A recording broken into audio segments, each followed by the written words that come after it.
2, 1, 2, 1, 2. This is my brother-in-law, Brian Caldwell. Formerly Special Forces, combat and marksmanship, he's a master of it all.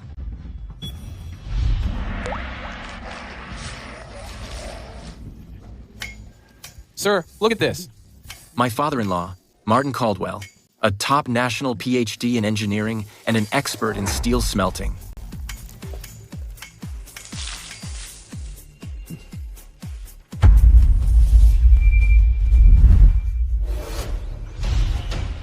My mother-in-law, Kara Harrington, a researcher at the Academy of Agricultural Sciences, specializing in hybrid rice.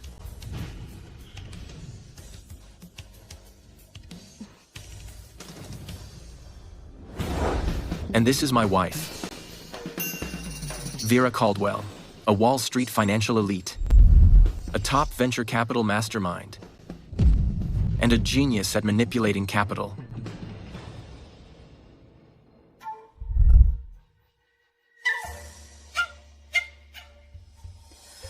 The tea is cold.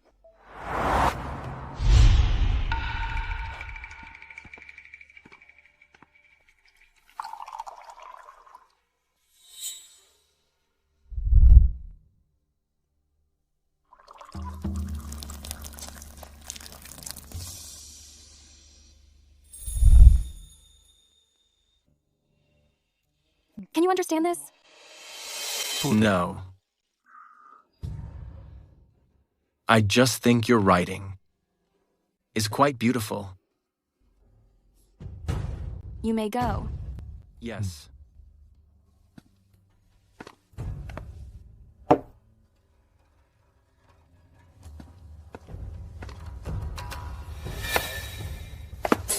I'm Ethan Alden, a graduate student in history from a top-tier university.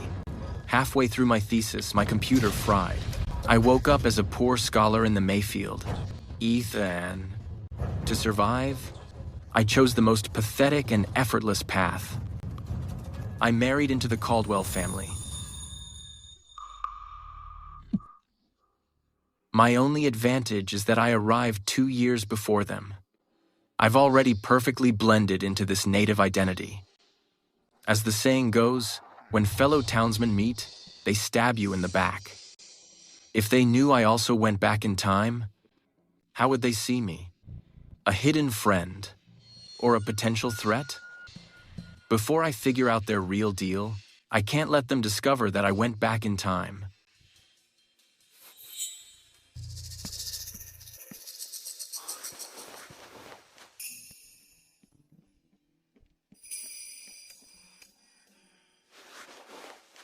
Sir, Mr. Caldwell wants to see you in the study. What's coming was bound to happen. The Caldwell family meeting officially begins. Item 1. The Industrial Revolution. Item 2. Based on a futures model, a national silk and tea trade network. Within a year, I want all the money in Southlake to belong to the Caldwell. Item 3.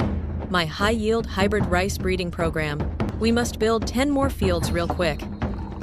Dad, Mom, Sis, you can't pull this off without some firepower.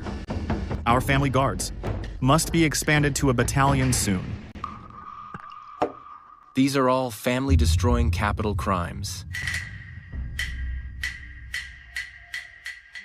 What's up, Ethan? Do you have something to say? Dad, I have something to say. If I may? Speak. I'm not very learned. And just now, what you and Mom, I really don't get it. I just feel that this steel making seems like something only the government is allowed to do. For us merchants to do it seems inappropriate. Ethan, you're way too timid. Those corrupt government officials, what do they know? Listen, Ethan. Your mind is just trapped by this era. By the time the government catches on, my blast furnaces will already be in mass production. Dad, Mom. Hubby, stop it. So I've chosen the beach 30 miles east of the city. The area is big enough, and water access is easy. I've decided to start construction tomorrow. Dad, you absolutely cannot. Why not? When I was young, I heard a traveling Taoist say that this riverbank is a dragon's stranglehold formation. The yin energy is very heavy. Breaking ground there might disturb the Dragon King and trigger a flood. Ethan, do you still believe in this? What Dragon King? That's just feudal superstition. You have to believe in science. Martin, maybe we should look into it more. Better to believe it might be true than to assume it's not. Yeah. Superstition. Ridiculous. Can we really believe all that mystical stuff? I've visited this place myself. The geology is stable, and the water is sufficient. The matter is settled. All right. You can go now. Go.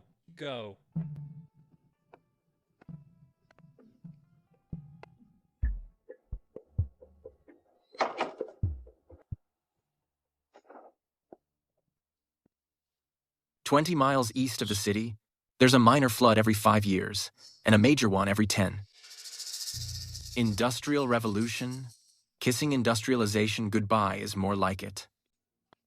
Martin has a PhD in engineering. He only believes in data and blueprints. If I talk to him about feng shui, he'll just think I'm a lunatic. Reasoning with him is useless. I have to use a method they can actually understand.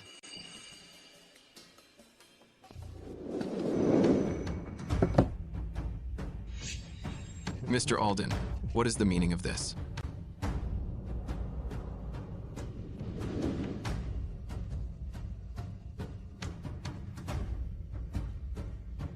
My father-in-law wants to build a mansion on the east side of town. I'd like you to check the feng shui, and while you're at it, draw up a precise map.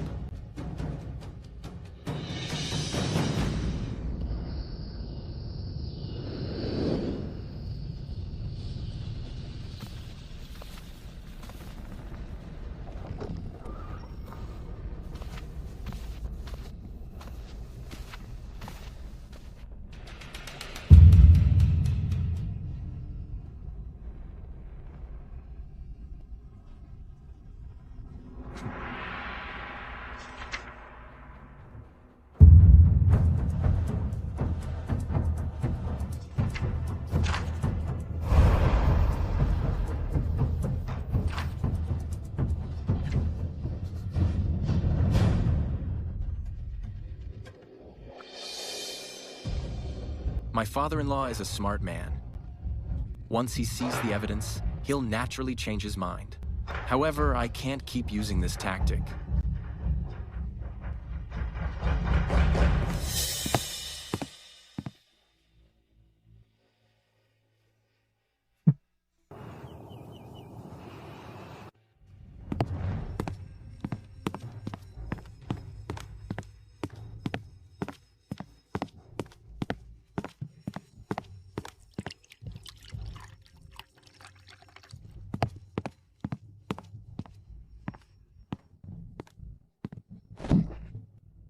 Ethan. This was your doing, wasn't it? Humph.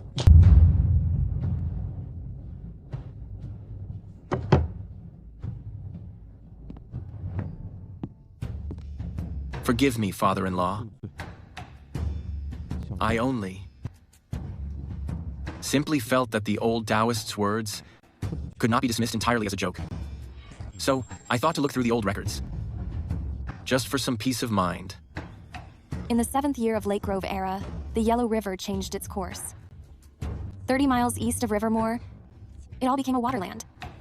Enclosed within the wetlands, trapped in the marshes, countless farms and houses were submerged. The 12th year of Lake Grove era, the 3rd year of Sterling era, the 8th year, and the 14th year. Nearly every 5 years, the east side of the city receives special attention from the floods. I must ask, how would a poor scholar like you know about this? Where did you find these records? After I passed the Imperial examination, I once saw this hydrological gazetteer in the Academy's library. I only skimmed through it. I never expected it would be useful today. Where did you get the money to hire a cartographer? The jade pendant left by my mother was given to the surveyor.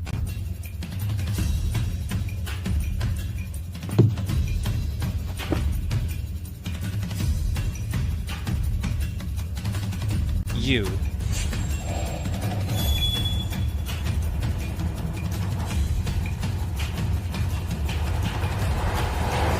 You did well. From now on, regarding family matters, you should listen more. And speak up more. Yes, Dad. Hubby, go to the accounts office, withdraw 10 taels of silver, and redeem the jade pendant. Yes. Honey?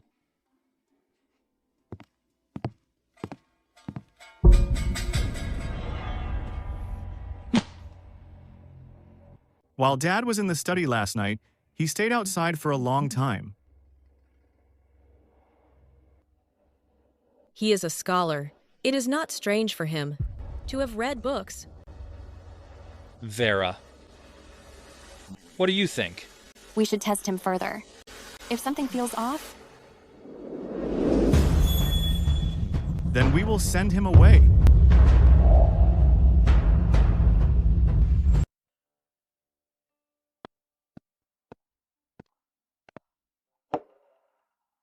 Thank you, honey.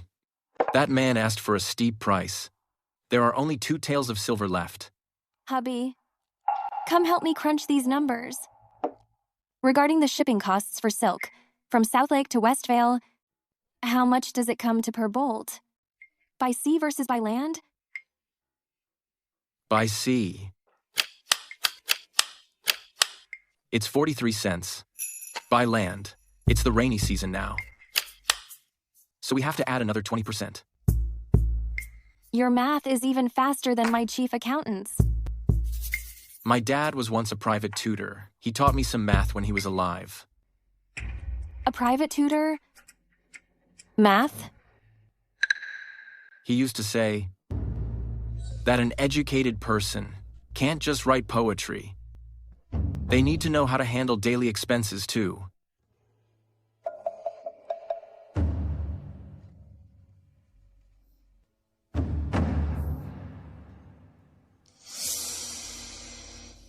Take this note to Dad.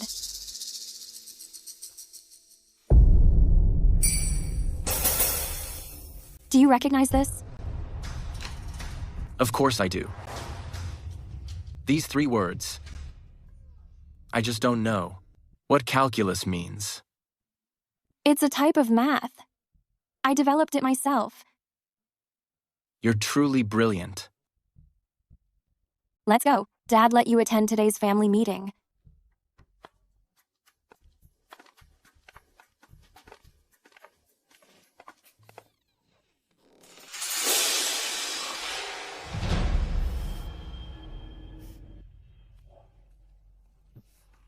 It seems the Caldwells are already on guard against me.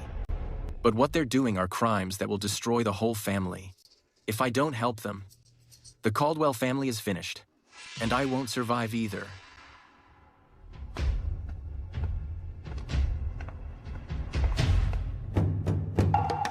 My plan is based on the Caldwell family's silk and tea businesses. To build a trade network covering all of Southlake, futures, leverage, standardized contracts.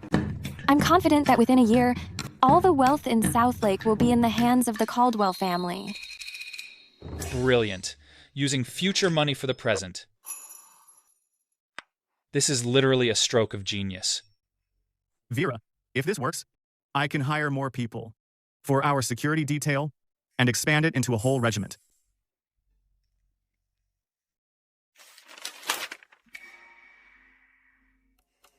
Honey, what do you think of my plan? Haha. In your contract, there doesn't seem to be a place for the brokers. The brokers? Those leech-like middlemen, they just take a cut at every level, reducing efficiency. But the government is behind these brokers. South Lake's tea trade is controlled by the Wood, Smith, Turner families, who run the brokers. If we bypass them, I'm afraid... Afraid of what? Whoever dares to stop my sister from making money, I'll have their head. All right. My new model is to eliminate these unnecessary steps, to connect the producers and the buyers straight up. Everyone, come in.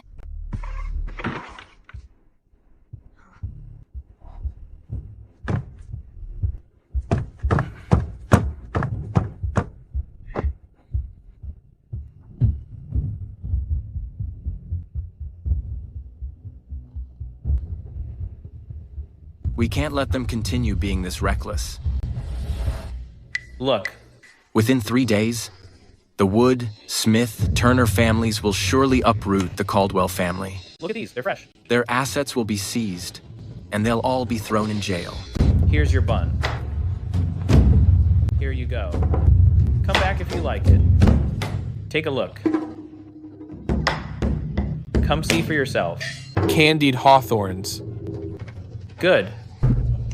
Another one. Please come inside. Fill it up, quickly. Another one. Come on. Sir. All right. Beautiful.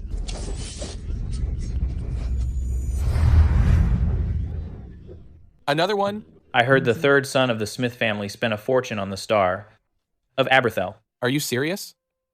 It's true, of course. The next day, his father made him kneel in the ancestral hall for a full 9 hours. We're both managers. But why is there such a huge gap? You're just jealous of the Turner family's head manager. He used the water transport to evade $20,000 in taxes. What's there to be jealous of? He might have the life to earn it, but he might not have the life to spend it. My master won't forgive him, and he's searching the whole world for him right now. He gets it. Ha, ha, ha.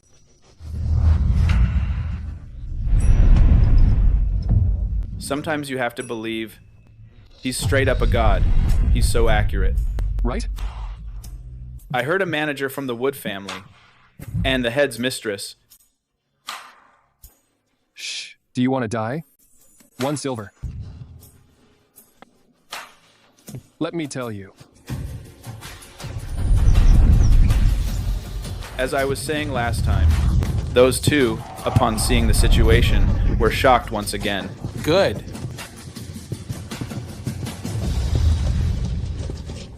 Hey, slow down. Boss, the invitation. Get out. Beat it. Hey, boss, don't leave. Boss. Over 20 merchants and not a single one signed. Manager Lee said, his tea is already spoken for. Well... The textiles said they're moving to other place late this month and closing their business in Rivermore. What exactly went wrong? My offer is well above the going rate. For them, it's a great deal. Why won't they accept? Vera, I'll go bring them here to get some answers. Don't be ridiculous. Sit down. Are they afraid of something? Exactly.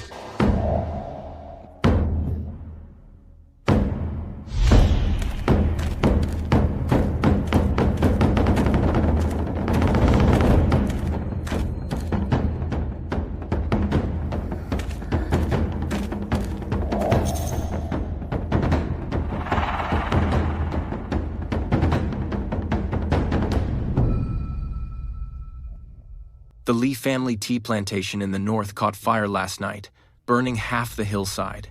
Is that right? It is.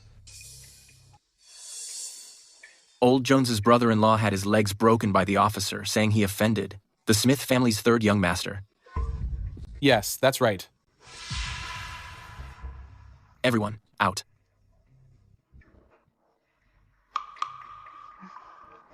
Yes. Let's go. These past few days, where have you been? The Peacegate Theaters. Why go there dressed like that?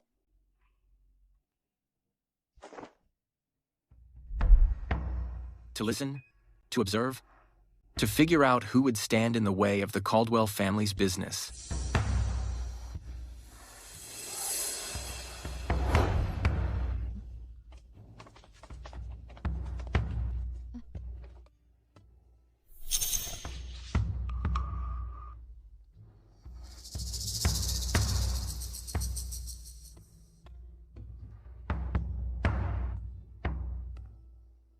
You heard all this? Yeah. Just by listening.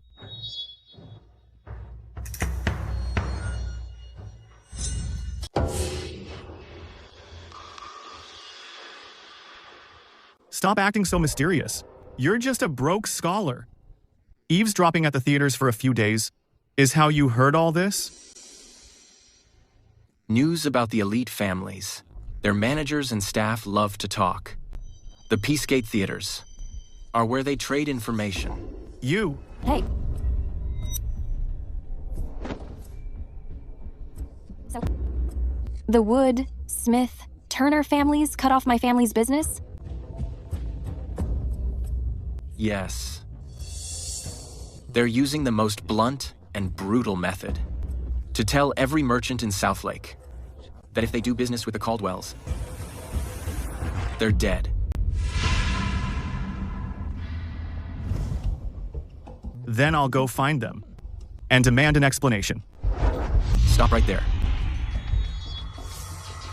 What do you think you're doing? And if they won't listen to reason? Then they can talk to my blade and see if it agrees. Don't be ridiculous. There's a social order here.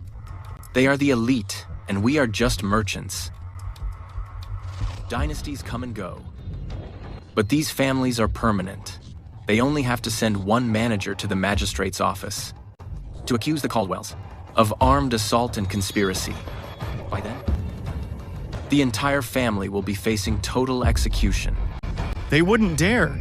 Why wouldn't they? You. Brian, put that away. Vera.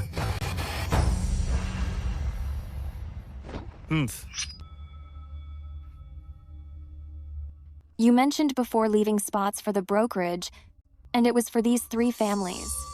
Honey, in the information I gathered, who did I say was behind them? Well,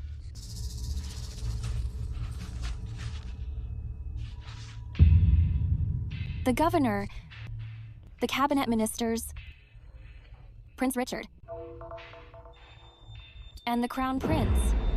These 3 families are among the great clans, with legacies spanning a millennium. They are deeply entrenched.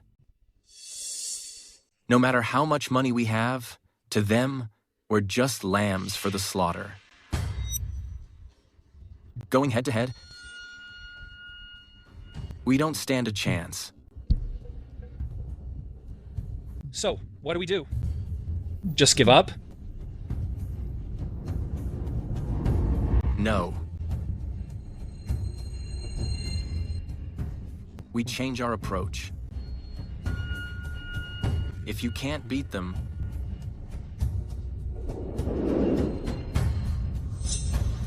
join them. Well, join in? How do we join? By giving up profits. We give up 60% of the profits. Just give it to them for free. Let them know the Caldwell family isn't here to steal their business. We're here to give them money.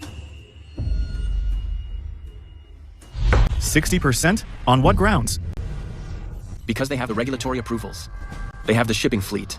They have connections in the capital. Because they've monopolized everything from the frontier districts in the north, the northern steppes, to Southridge and Southfield, and even the 3 Isles and eastward. All the tea, horses, silk, and other bulk trade. 60%. Hand it over for nothing.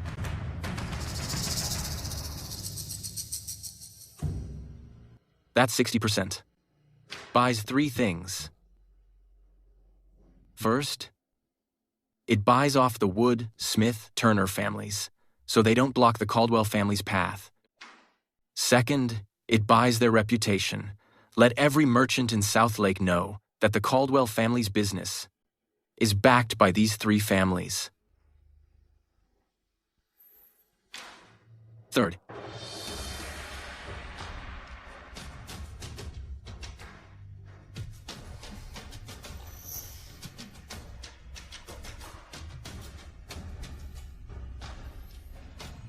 it buys the Caldwell family's safety.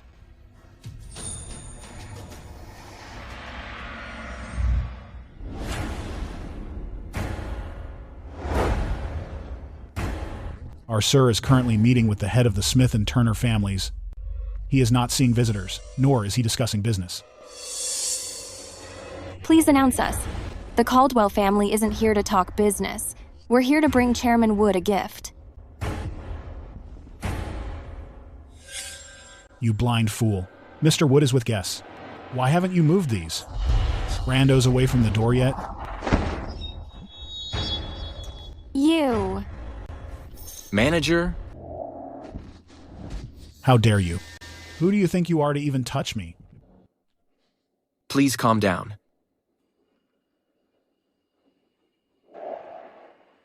I heard there's a manager in this house who is involved with the head's mistress.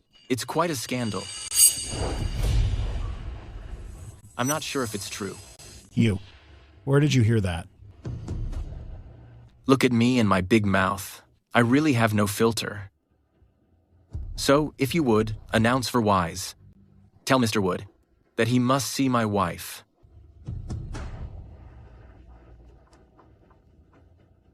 Wait here.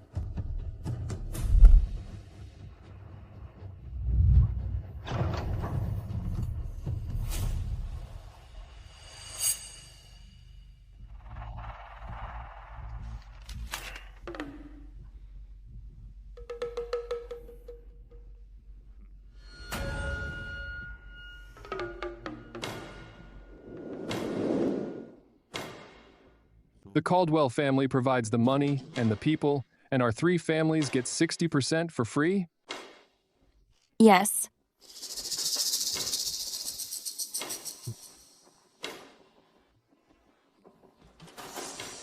It's not enough. We want 80%. Hey.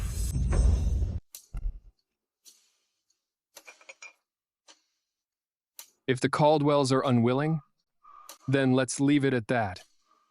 Show them out. This way, please. 60%. The annual profit share is changed to semi-annual. 70%. Deal.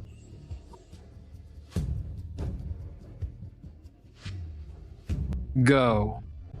Tell the magistrate's office that the rumors of the Caldwells' ill intent are all lies. Tell Judge Turner to arrest those spreading these rumors. Yes.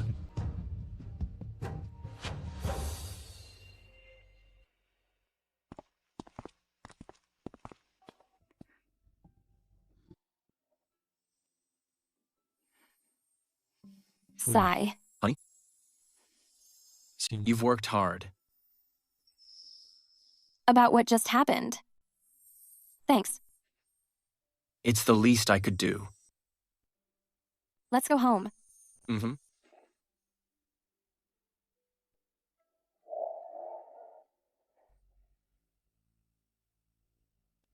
Ethan.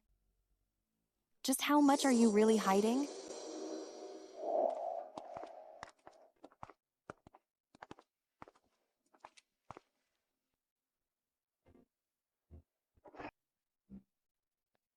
Madam Caldwell cares for the people. You truly have the heart of a saint. I will certainly inform His Majesty to build a shrine in your honor. Thank you for your trouble. Cool.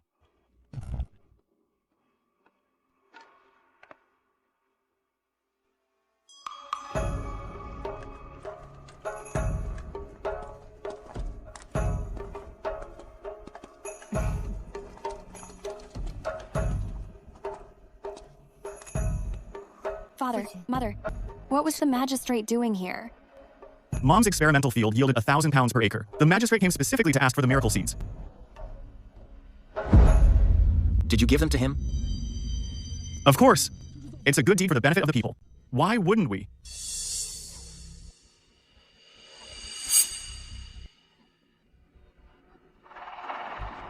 Trouble is brewing.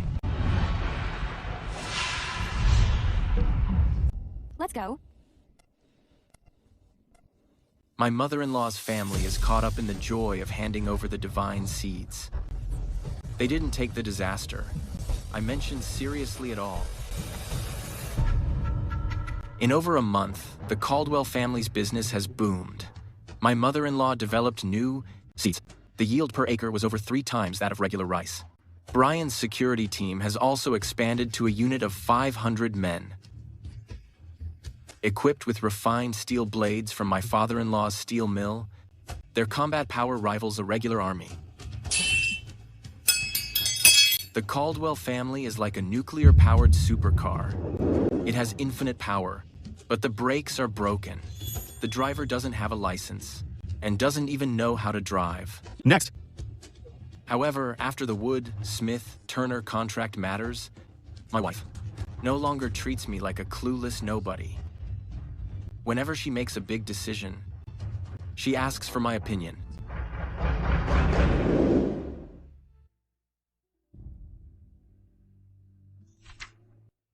For silk shipments from Rivermore to Greenvale, do you think the water route or the land route is better? It's flood season now. The water route requires a detour, making it 20% longer than the road. You seem to know everything. When I'm free, I read about it in books.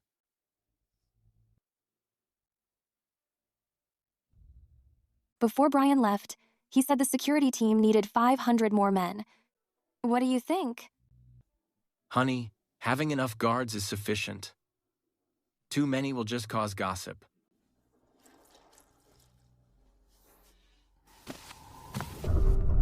Miss Sir, someone's here from the Capitol. Mr. Caldwell wants you to receive the decree. The death warrant is here. By the grace of heaven, the Emperor decrees, Kara Harrington of the Caldwell family in Rivermore has shown merit in offering the seeds. However, by hiding the seeds previously, she showed a lack of loyalty and patriotism. I'm mindful of the Caldwell family's tradition of charity and generosity, shall refrain from punishment. I bestow an honorary plaque and 100 pieces of silver by imperial command.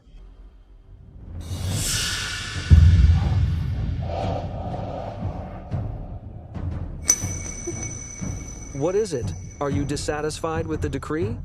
Thank you, Your Majesty, for your profound grace. Long live the Emperor.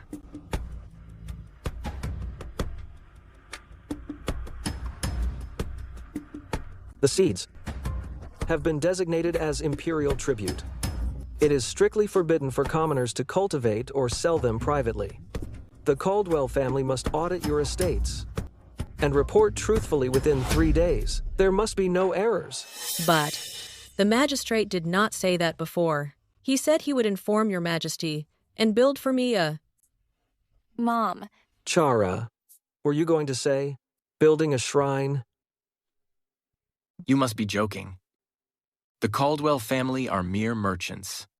How could we dare expect the government to build a shrine? May I ask, where is the one who came to collect the seeds? The Rivermore magistrate? Magistrate Smith understood the people's plight, found the divine seeds, and eased the nation's burdens. His Majesty was greatly pleased and promoted him to Vice Minister of the Ministry of Revenue.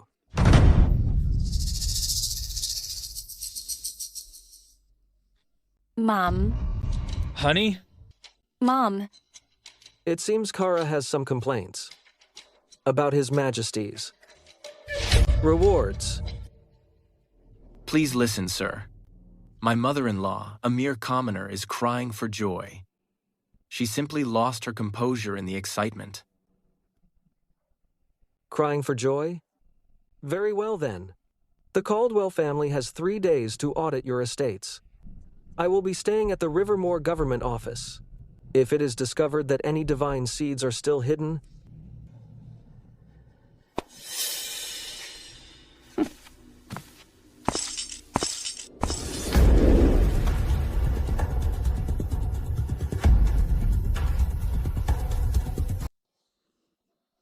The magistrate presented the seeds. He was promoted to the vice minister. While my family received a plaque, 100 taels of silver, and was even scolded for lacking loyalty and patriotism. All my hard work over the past few months is just gone. How is this fair? No. I have to go demand an explanation. Dad, what kind of explanation do you want? Do you want to say the magistrate is taking credit? Or that the Emperor's rewards are unfair? But it really was our achievement. It isn't anymore. From the moment those seeds were handed over, they belong to the Windsor family. This is royal property now. If we say one more word against it, that's deceiving the Emperor. That's treason. So, we just let it go? This is just the beginning. What do you mean? The Emperor knows the Caldwell family has those seeds. Next, he'll want to know what else the Caldwell family has. Are you saying that eunuch was sent by the Emperor to investigate the Caldwell family? The steel mill, the guards, the trade routes. Everything will be exposed to Dean Weston.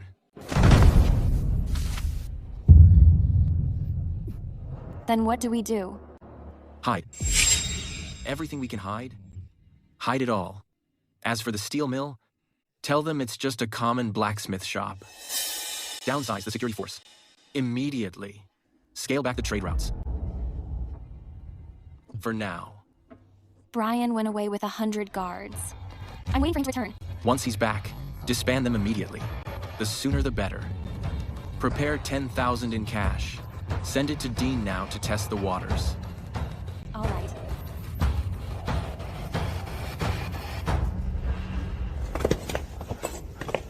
Vera, I'm back.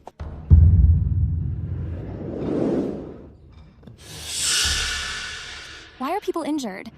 On the way back, we ran into a group of bandits. There were thousands of them. Vera, guess what? We wiped them all out in less than an hour. Only these 3 brothers got some scratches. They're just flesh wounds. What? Brian, you. What's up? 100 guards. Wiped out thousands of bandits without a single scratch? Do you know what that means? It means our family guards are second to none. It means the government will find out that the Caldwell family has a private army, stronger than the military. Honey, there's no time to hide things slowly. The steel mill, the guards, the money. Hand over what you can, get rid of what you can't. One more second and...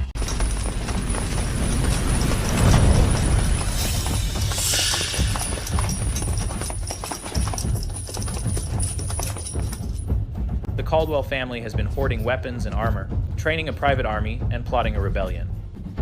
I'm here on government orders to investigate the Caldwell family. How dare you? Everyone, fall back. Cowards. We all have 2 shoulders and 1 head on top. What's there to fear? Brian, listen to your brother-in-law. Vera.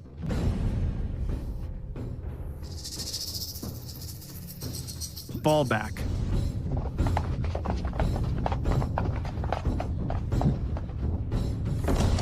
Guards, break down the door and kill them all. wait. Surround it first. I want to see how long this rabbit can hold out. Yes.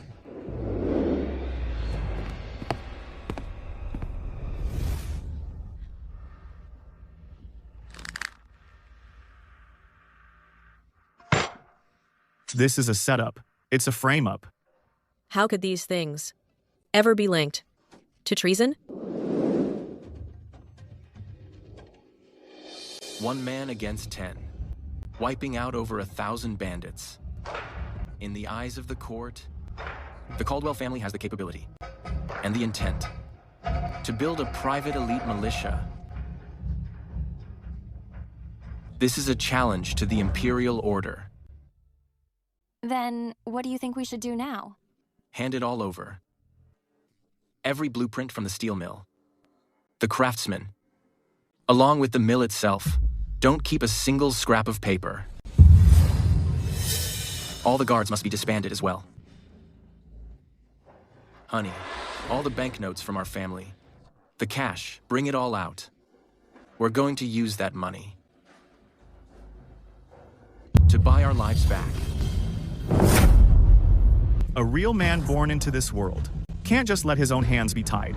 At worst, we'll just rebel. Move aside, or I'll kill you right now. Brian. If you lead your men and charge out, you'll confirm the Caldwell family's treason. Then, the whole family will be executed. I have 500 brothers. Each one can take on 10. As long as I break out, the world is huge. Where couldn't I go? Fine. Then go and take a look now at your so-called 500 brothers. See how many are actually left. This isn't the end of the Mayfield. The realm isn't in chaos. No fires of war. The common people don't need to eat clay or chew on bark. They certainly don't need to trade children for food. So who would be down for putting their whole family's heads on the Caldwell family's war chariot to rebel together? What do you suggest then?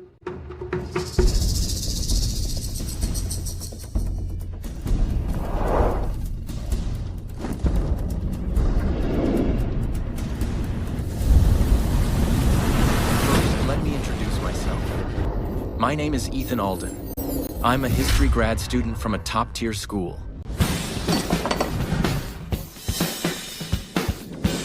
Your research focus is ancient economic history and court politics. Ethan, you're one too? I got here 2 years before you did.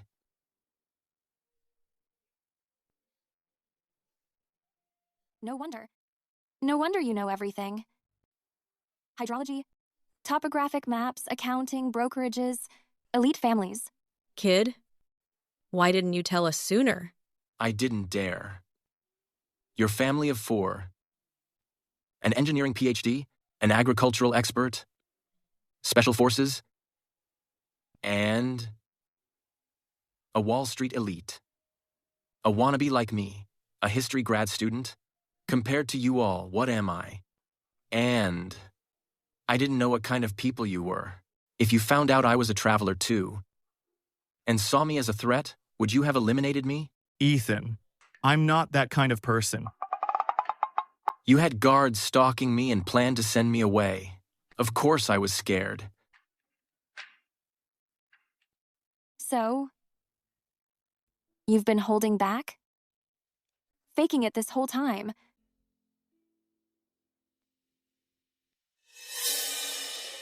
For now, the Imperial Army hasn't attacked yet.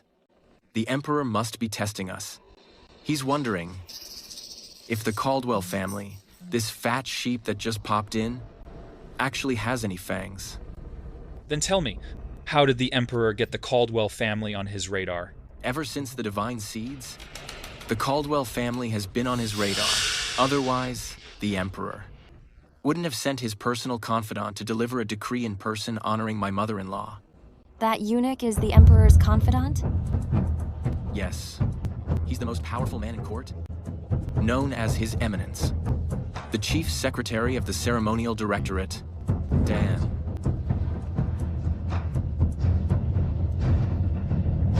Now, not only must we hide our fangs, but we must also shave all our wool and hand it over to them ourselves.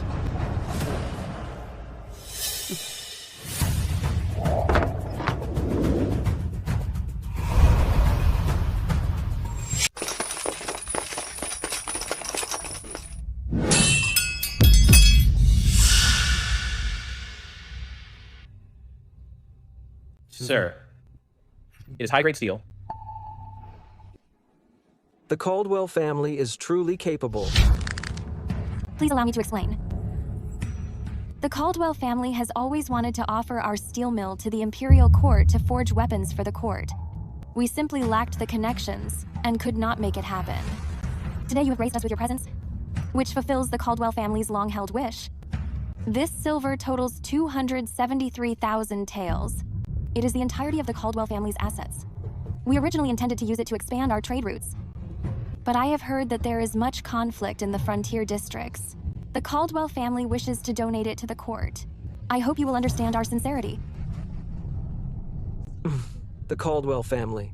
You are worthy of being the wealthiest in Rivermore. Sharing your majesty's burdens is a blessing for the Caldwell family.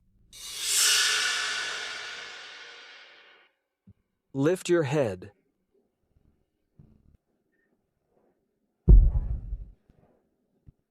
You are a mere common woman. How do you know me? Eat. I am a humble peasant and a scholar. When I took the prefectural exam last year, I had the honor of seeing a portrait of you. Oh? It is true. Prefect Smith, at the Rivermore government office, indeed has a portrait of you. I see.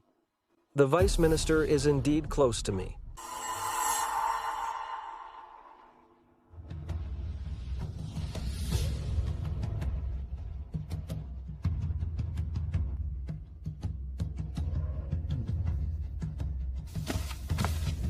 Send an express courier to deliver this to your majesty. Yes, sir. Withdraw the men. The Caldwell family guards are quite formidable, so draft them into the Rivermore military camp. Thank you, sir. Humph.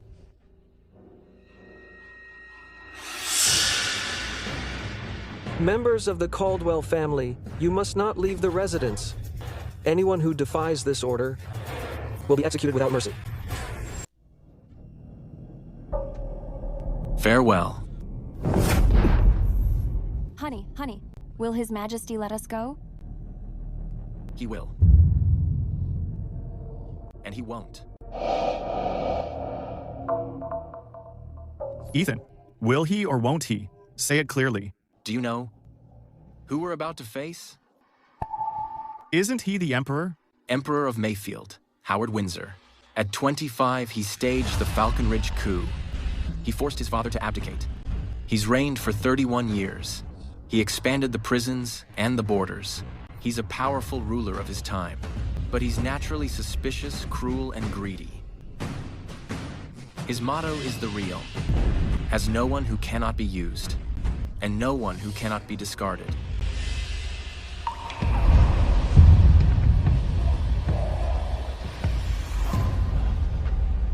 If we hand everything over now, won't we become useless to him?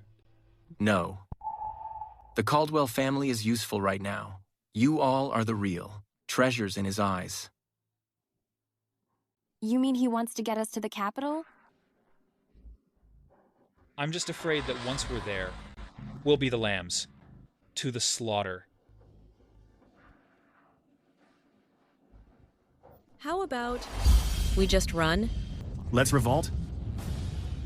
I don't believe that with our skills, in this vast world, there's nowhere for us to go. Enough, stop talking. You go on. Mom, Dad, Brian, I need you to understand. This isn't the 21st century. This isn't a civilized society. You can't just quit or emigrate. This is an absolute monarchy in a feudal dynasty. All lands under heaven belong to the Emperor. Run? Where would you go? Revolt? With what? So we have no other choice? Don't sweat it. I know Emperor Howard. Well, my graduation thesis was on Emperor Howard's statecraft and his late-reign political purges. Trust my professional judgment. Going to the capital isn't a death sentence. If we play this right, the world could have a new emperor. We could even change the family name.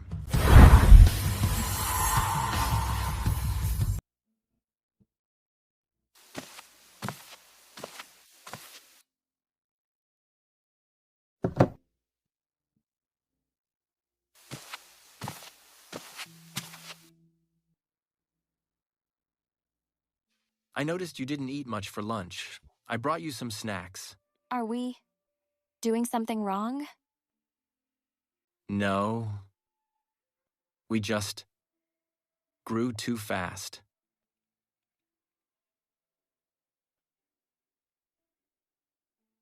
The Caldwell family is like a giant tree that grew overnight. Everyone wants to take a swing, to see what's actually hidden inside. The Emperor of Mayfield, Howard Windsor, is the one who wants to take down the Caldwells the most. So, this is the reason you lied to me for 3 months. Vera E. On our wedding night.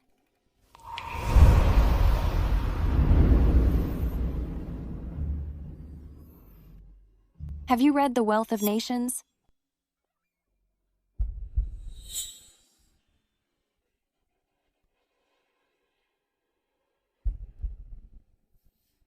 The Wealth of Nations?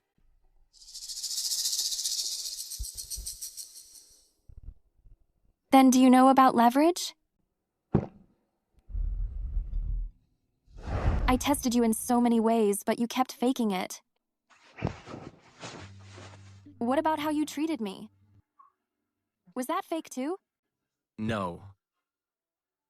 I swear to God, my feelings for you have always been real.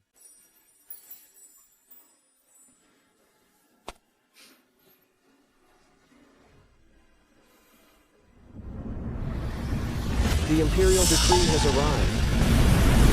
From Heaven's Field, the Emperor declares, the Caldwell family of Rivermore has donated seeds and silver. Their loyalty and patriotism are a model for all merchants. We hereby summon Martin Caldwell, Kara Harrington, and Vera Caldwell to the capital for an audience and titles. Brian, a young hero, is appointed as the militia commander of Rivermore. Take office immediately. So be it.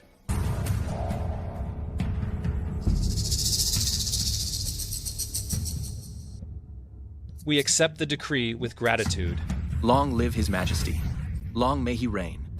Accept the decree.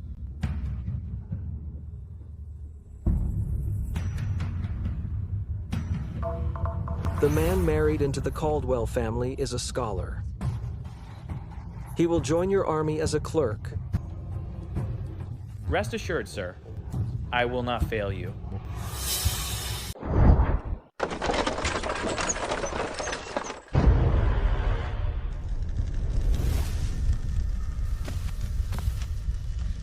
Ethan, you're amazing.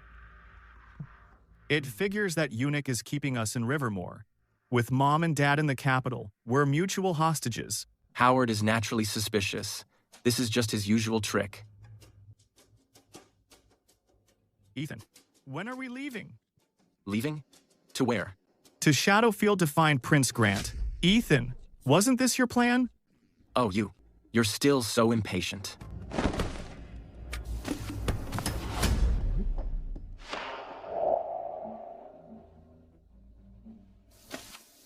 Keep this letter on you. Just spend the nights drinking. Get yourself dead drunk. What? Go now.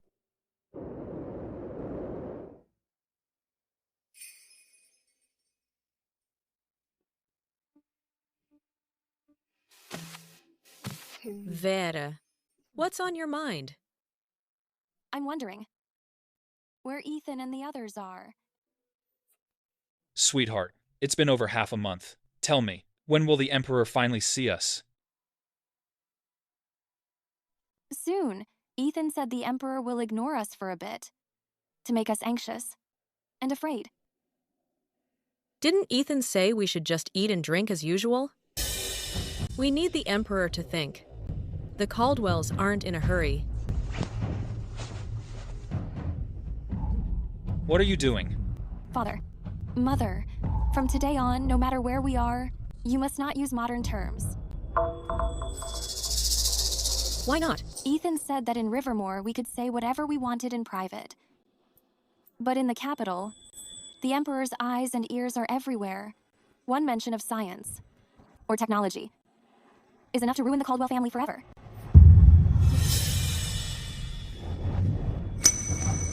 Come in.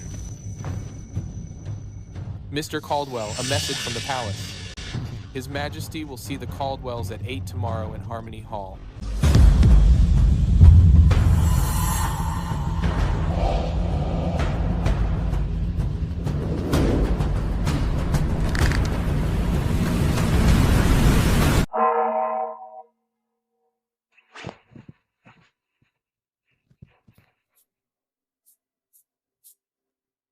Martin, the nation's master craftsman, appointed vice minister of the Department of Works, overseer of the armory. Kara Harrington, the goddess of harvest, appointed deputy minister of agriculture, in charge of the farming at Goldenstead. Vera Caldwell. I have heard that Vera possesses extraordinary brilliance and Amita's touch. I want you to manage the Imperial Treasury while holding the rank of Vice Minister of Finance. Are you down for this?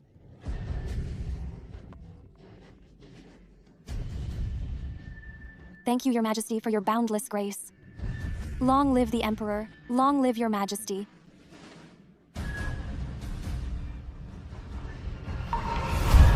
Dad, His Majesty will treat your steelmaking techniques as a priceless treasure. Then, as quickly as possible, he will drain you of everything you know. Finally, he will use the possession of restricted weapons and treasonous intent to execute you. Well? Mom, your divine seeds are legendary. However, they are also the most volatile factor. They will put you on a pedestal, only to keep you under house arrest within the palace. Your financial genius is what he needs most, but also what he fears most. He will have you plunder the wealth of the realm to fill his royal private coffers. Eventually, you will offend every powerful clan and royal relative, then be executed. Ethan, what about me? You and I will be left behind in Rivermore. The best outcome is to die in battle, returning home in a body bag. What? Then how should we handle this?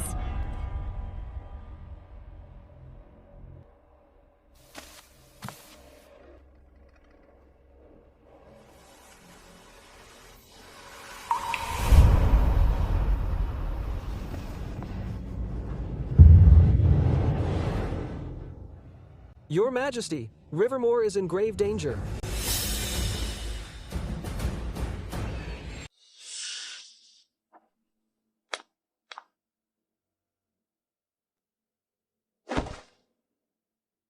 Your Majesty, I have a formal petition to present. Every word and every sentence is from the very heart of the Caldwell family.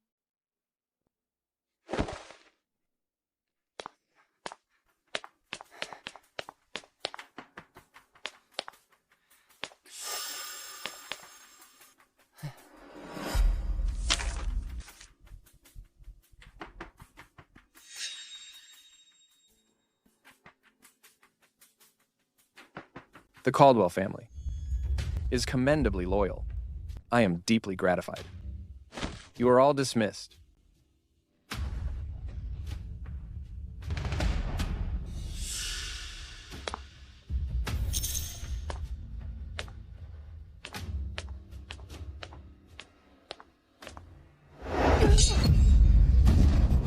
Drunkenness, a massive fire. Bodies consumed by flames, their faces unrecognizable. Do you believe it? Do you? Your Majesty, Ethan and Brian neglected their duties due to drinking. They accidentally set the military tent ablaze. The fire burned everything, leaving only 2 charred corpses. In the ruins, this letter was found.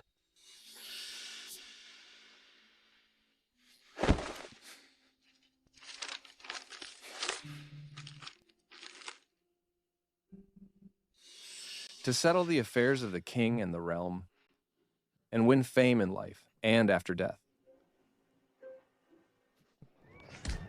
Quite a Caldwell family. I not only cannot investigate, but I must also reward them and grant posthumous titles. Your Majesty, Wyatt Shaw has locked down Rivermore, and a full search is underway. Send the South Marshals Bureau to Rivermore. Search every mountain and sea, find them alive, or bring back their bodies. I obey your command.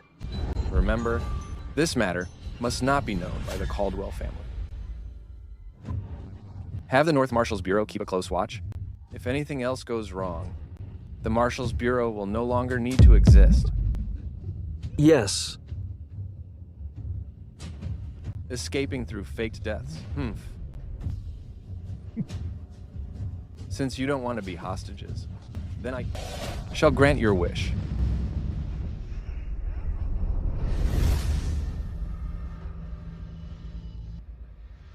A merchant from Southlake seeks an audience with His Highness. Please announce us. His Highness does not see visitors. We came all the way.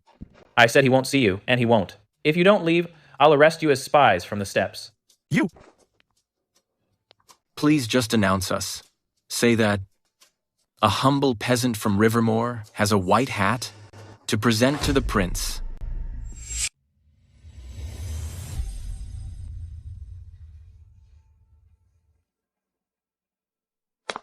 Sigh.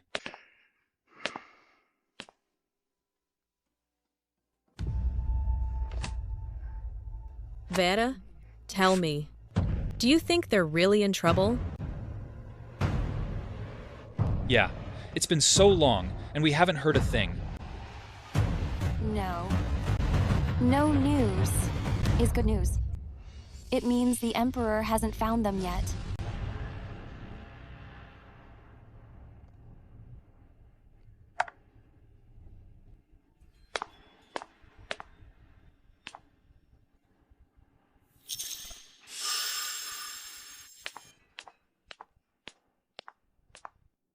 Father, Mother, we have to pull it together. We need to fake like we don't know anything. When we talk, we must watch out for eavesdroppers. But with all this on our minds, how can we fake it? Ethan faked it in Rivermore for 3 months. He was perfectly convincing. The least we can do is not fall short of him. Besides, Ethan said he would come back. I believe him.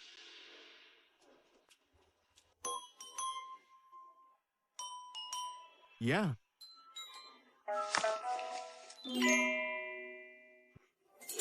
Ethan, it's been 3 days. Is this person you mentioned going to see us or not? The book says, heaviness is the root of lightness. Stillness is the master of restlessness. The essay on Marquis says, when faced with a sudden crisis, do not be startled. When insulted for no reason, do not be angry. Speak human language. Ethan, this attitude of yours is exactly like my sister's. I mean, to achieve great things, you need to stay calm and composed. Even if Mount collapses in front of you, you shouldn't flinch. Sir, could I take a seat? Be my guest. Thanks.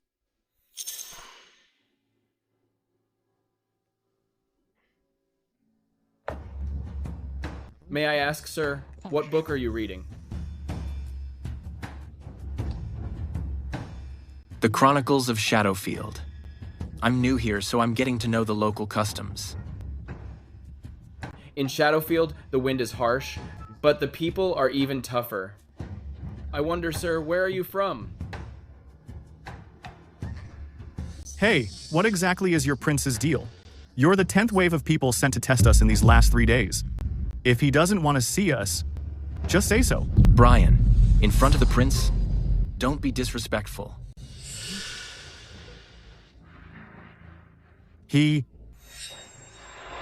It's him.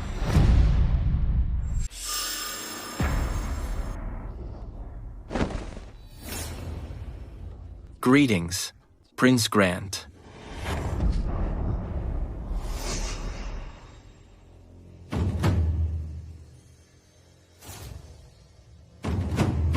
Your Highness, though you wear a servant's clothes, you stand tall. Your shoulders are square, and your gaze carries the authority of a vast army. Furthermore, this man glances at you constantly, and in his eyes, there is a clear intent to seek your instructions.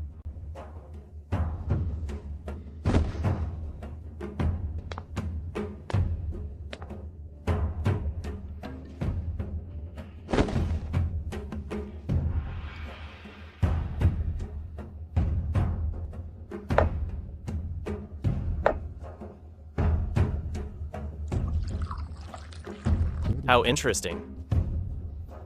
Speak. What is your purpose in coming to Shadowfield?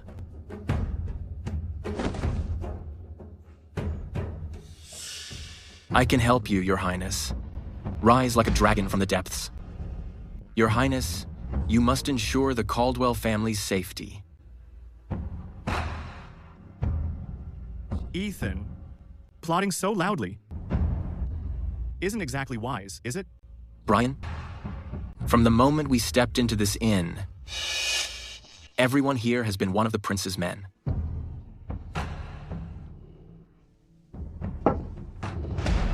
Quite the Caldwell family's married-in man.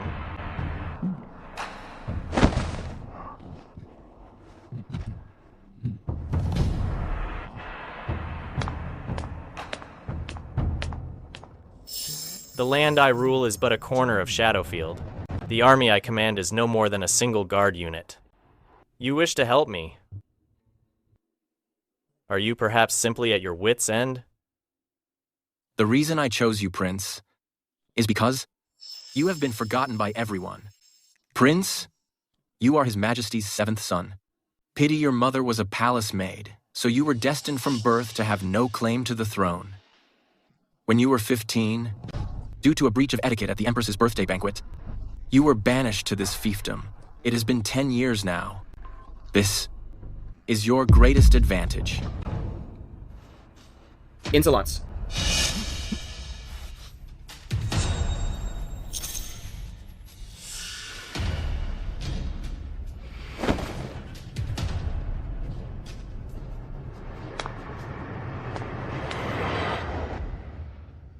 Take them to the Shadowfield camp. Yes.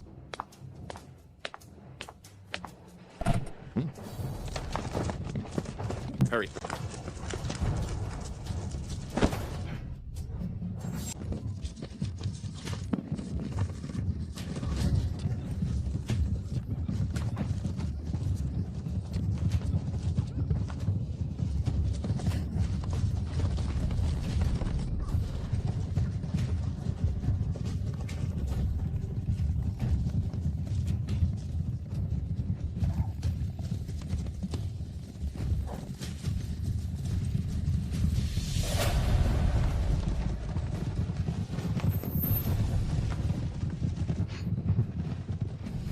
Your Highness, this is good stuff. Your Highness, these horseshoes and stirrups combined are enough to make our Shadowfield cavalry travel 500 kilometers a day, as if they're on level ground. I'm not blind. I see it. Mr. Alden's first grand gift is truly valuable. Although stirrups and horseshoes have been around for ages, I can tell that what Mr. Alden provided is indeed much more refined.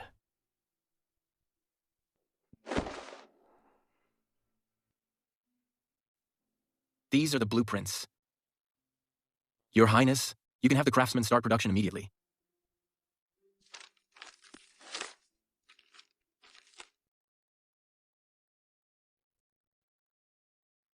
Brian has always dreamed of the battlefield, of being amidst a million soldiers to take a general's head and achieve legendary glory. Commander, would you mind testing him out?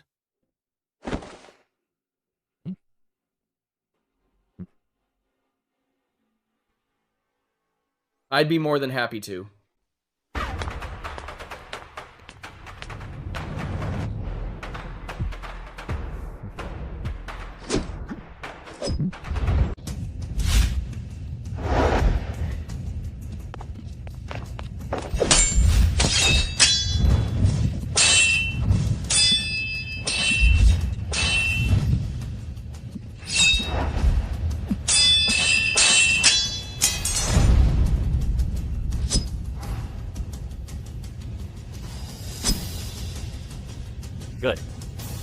Nice blade. Impressive skills.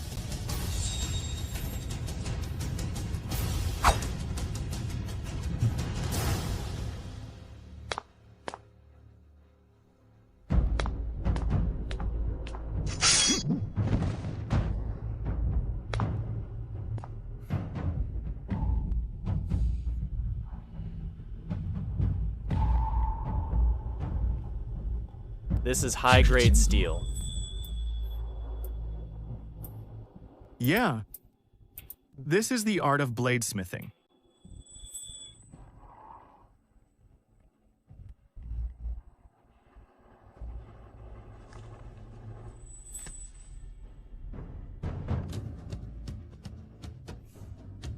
The forging technique is important, but the steel refining is the most critical part.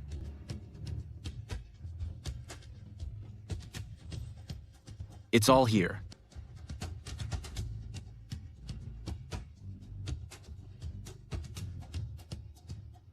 This is Mr. Alden's. Second big gift?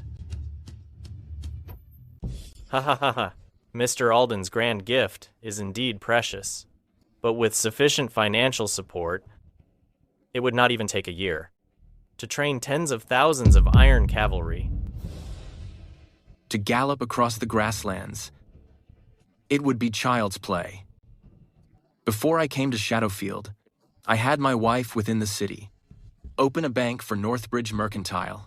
At present, it is aggressively acquiring land and shops in Shadowfield. Of this matter, Your Highness should already be aware. I have sent men to investigate thoroughly, yet I did not know this bank was your handiwork. This is the third grand gift from the Caldwell family. Inside the bank, there are currently 300,000 taels of silver available for use. This is my wife's proposal for business operations.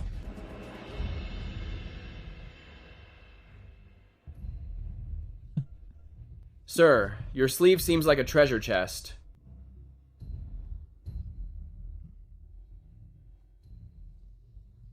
I have long heard that Vera possesses the great talent.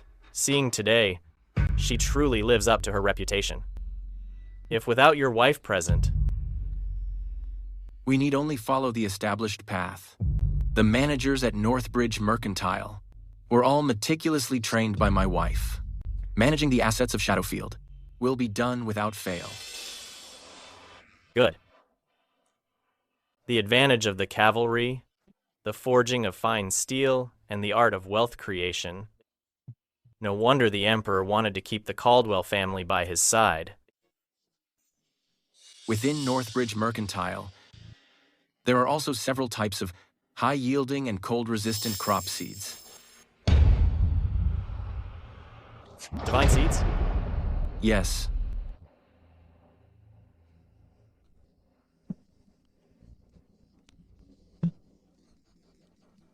Divine seeds?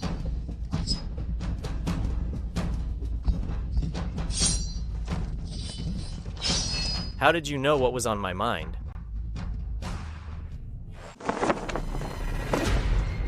I'll ask you one more time. How do you know what I'm thinking? Because you and I are the same. We're both backed into a corner. Prince Grant. Grant Windsor.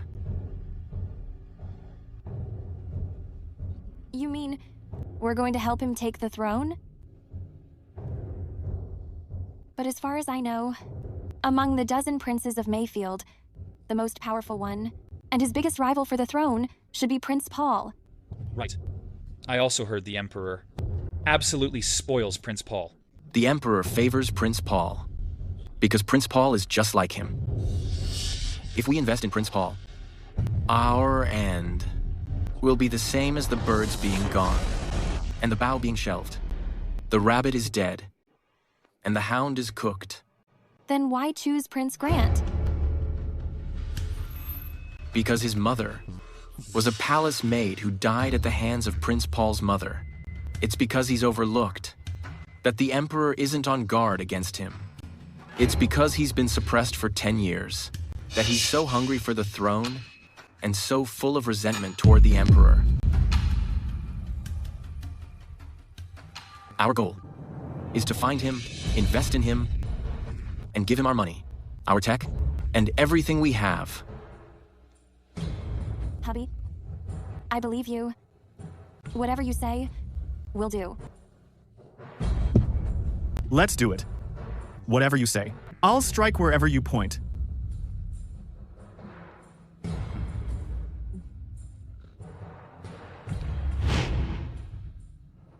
I rule this land, so how am I backed into a corner? If you really believe that, then go ahead and tie us up and send us to the capital.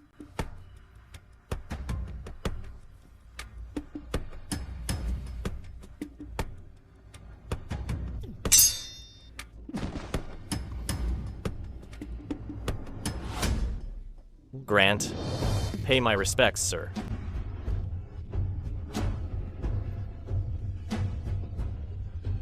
From today on, his word in Shadowfield is my word.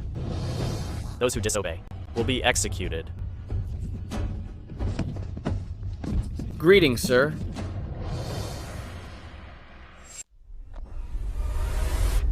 The deputy director of the armory always tells me there aren't enough materials, and shipping is difficult.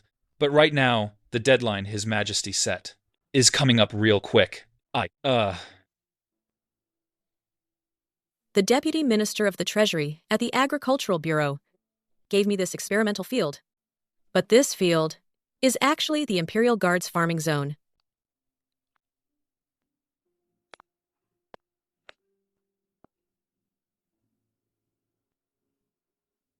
Father, tomorrow is the wedding of the Minister of War's legitimate son. I've prepared a generous gift. Please deliver it for me. A gift? Yeah. The Deputy Director of the Armory is one of the Minister of War's people. Mother, submit a report tomorrow to promote high-yield farming methods to the Imperial Guard's farming zone. That way, it'll affect the Imperial Guard's rations. Those nobles won't dare to get in my way anymore.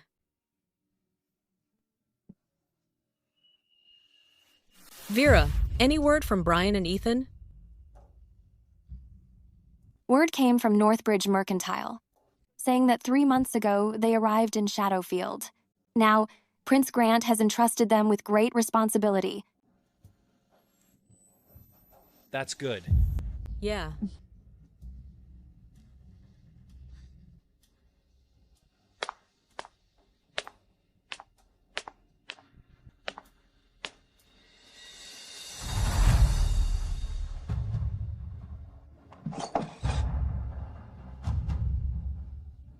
Ethan, are you okay? I can't hold on much longer.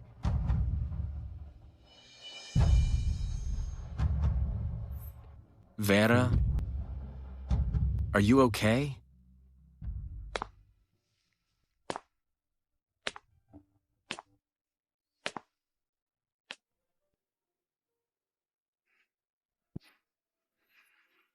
Sir. Something on your mind? I want to go back to the capital. What did you say? Do you realize the Emperor is looking for you? Going to the capital is walking straight into a trap. I know. You know, yet you're still going? What if you die? What happens to Shadowfield? How can I... Oh, please. High-grade steel. Horseshoes, compound bows, trade routes, and grain supplies. Doesn't your highness have all that under control? Besides, Brian is here too. Whether I stay or not, won't affect the grand plan for Shadowfield. Won't affect it? Ethan, do you really think that all I care about is this? Do you think I want you to stay just because you know about steel and weaponry?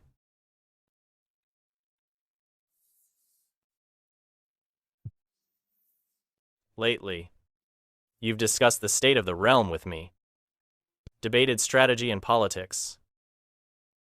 Everything you've taught me far exceeds what I learned in 10 years at the border. To me, You aren't just a teacher. You're an advisor, and more importantly,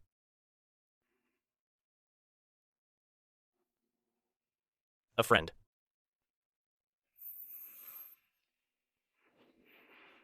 Your Highness, I know you're worried about your wife. Prince Paul's faction is impeaching her.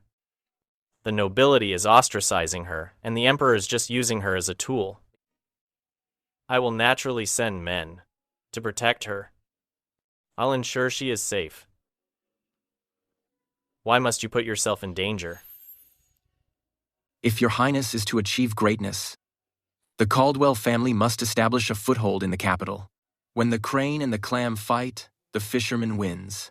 The Caldwell family is the bait in the middle. You're always like this. Once you make up your mind, no one can stop you.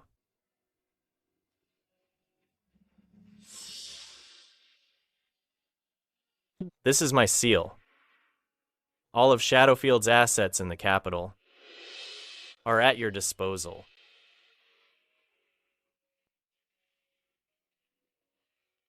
Thank you, Your Highness. If you're in danger, I will gather every Shadowfield knight and storm the Imperial City.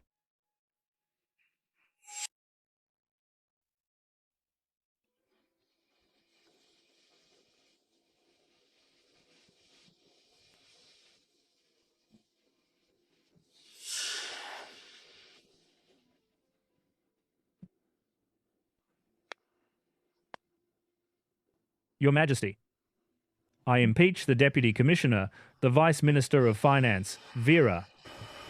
She audited the salt taxes, disrupted the law, and caused unrest in the South Lake Salt Guild. Tax revenues have plummeted. What's more, I've heard that Vera's husband faked his death to escape. His whereabouts are unknown. This is a crime of treason. I urge Your Majesty to investigate the Caldwells.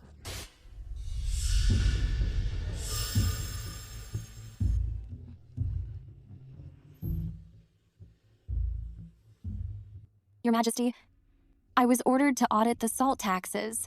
Every record I've examined is accounted for and backed by evidence. The unrest in the South Lake Salt Guild only proves that someone has a guilty conscience.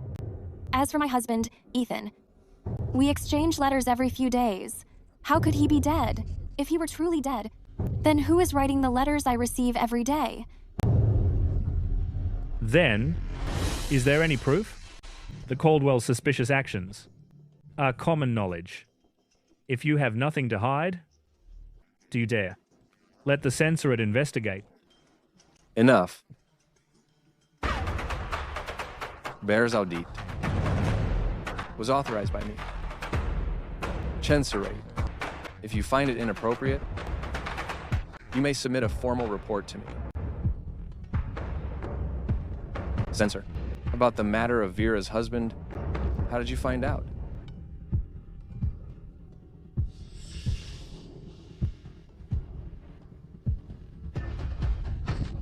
Your Majesty, well, Guards, take him to the Imperial prison. Yes. Your Majesty. Today in court, Censor said your husband faked his death to escape. I want to know what you think. Your Majesty, I don't believe he's dead. And I believe... That is not the case. 5 months ago, your husband and brother went missing. I sent the South Marshal's Bureau to investigate thoroughly. There were only 2 charred corpses, their faces unrecognizable. Minister Caldwell, the letter was someone I ordered to forge the handwriting. Your Majesty, is this true? I suspect. They are still alive. They were likely kidnapped by rebels. To blackmail Minister Caldwell and drive a wedge between us. Then why didn't Your Majesty tell me sooner? I was afraid you would act impulsively and give the rebels an opening. Vera, go home and rest. As soon as there's news, I will tell you immediately. Thank you. Your Majesty, for your grace.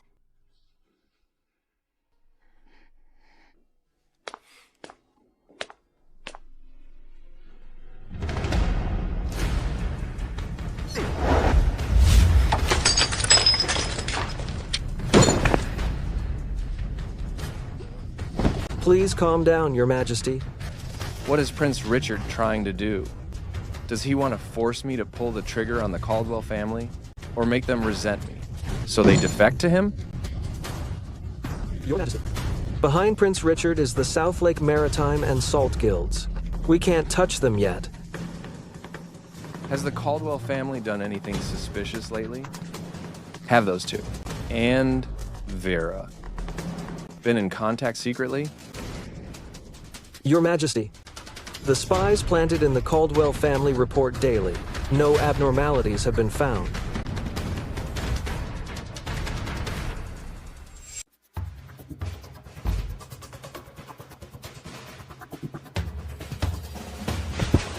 Today in court, what she said about the correspondence was to put pressure on me. Do you understand? Your Majesty, I.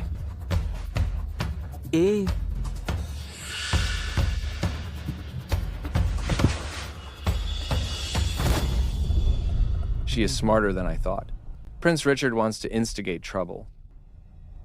So she's beating him at his own game.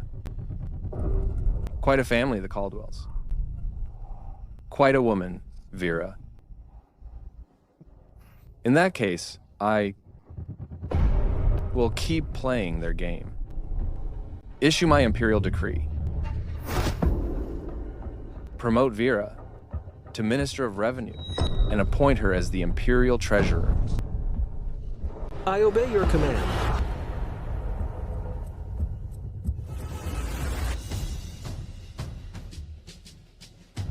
By the grace of Heavensfield, the Emperor decrees, Assistant Imperial Treasurer and Vice Minister of Revenue, Vera Caldwell. For investigating the salt tax and her loyal service to the country, she is truly a pillar of the state. She is hereby promoted to Minister of Revenue and appointed as the Imperial Treasurer, by imperial order. I accept this decree with gratitude. Long live the Emperor, long live your Majesty.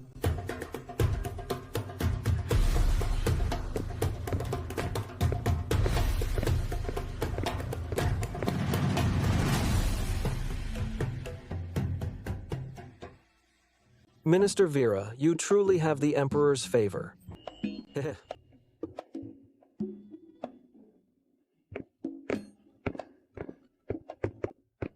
Congratulations.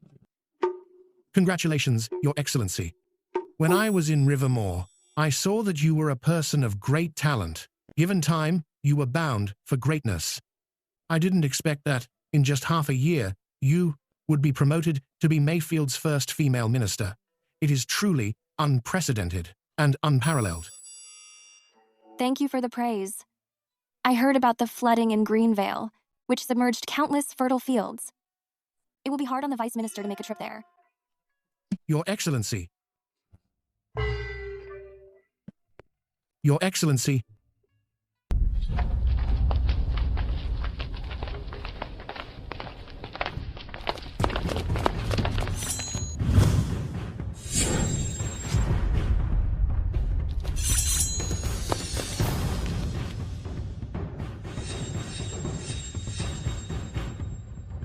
Who dares to block Minister Vera?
Lately,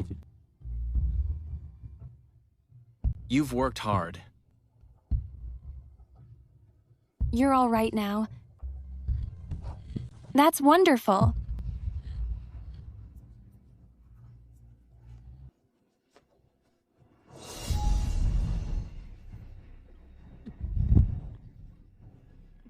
Don't kill me. I'll tell you everything I know. Who sent you? It's... Watch out.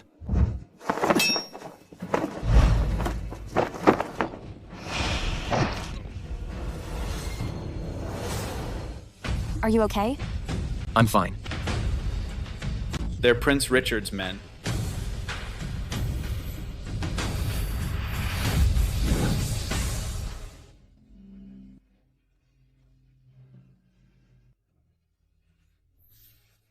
Returning so recklessly, what if you're discovered? This is Shadowfield's base in the capital. As you can see, I'm perfectly safe.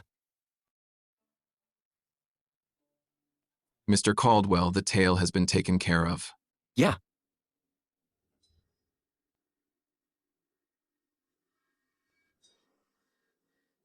Mr. Caldwell?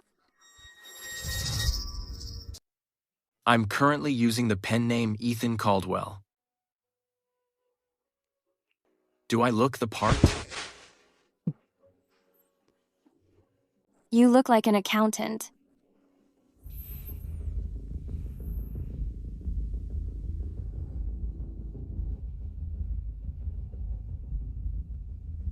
Prince Richard, the Emperor's biological younger brother, is the leader of the South Lake Maritime and Salt Guild.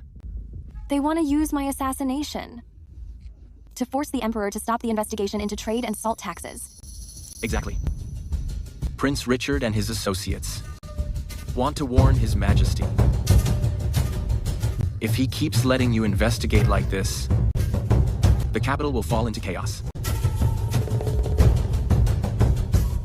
After all, in a feudal dynasty, imperial power doesn't reach the local level. The Emperor and the elite share the realm.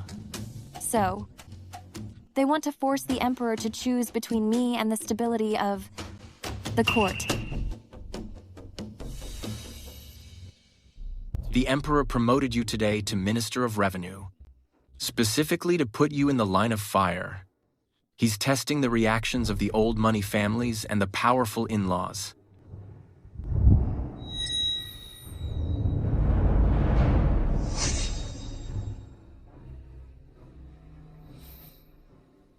So, what should we do now?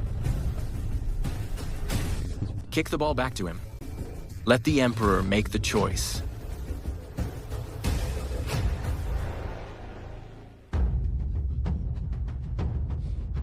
The 5 armies command, the Marshal's Bureau, and the street agents. Tens of thousands patrolling the capital. Yet right outside the palace walls, the Minister of Finance was assassinated. What good are you all to me? What use are you?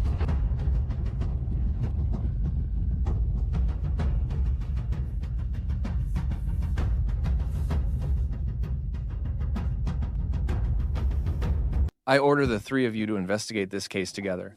Within 5 days, find the culprit behind this. Otherwise, I will seize your assets and exile your families to Southfield. Your descendants will be barred from service forever. Understood.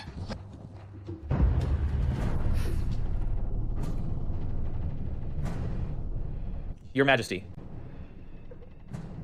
Your Majesty, I have a petition to present. I impeach the Minister of Revenue, Vera, for competing with the people for profit, shaking the foundation of the state, and disrupting the tax system. Your Majesty, Vera's audit of the salt tax has left the salt merchants in Southlake in a state of panic, while tax revenues plummet. I ask Your Majesty to strip her of her title as Minister of Revenue and remove her from the Treasury. Vera is merely a woman from a merchant family. She knows nothing of state affairs.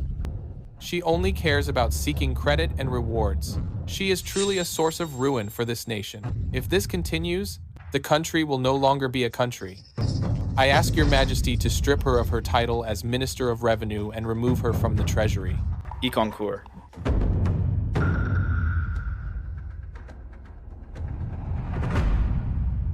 I concur, Your Majesty. Southlake is a vital source of tax revenue. If Vera is allowed to continue her reckless behavior, I fear it will lead to a rebellion. I ask Your Majesty to strip her of her title as Minister of Revenue and remove her from the treasury. I concur.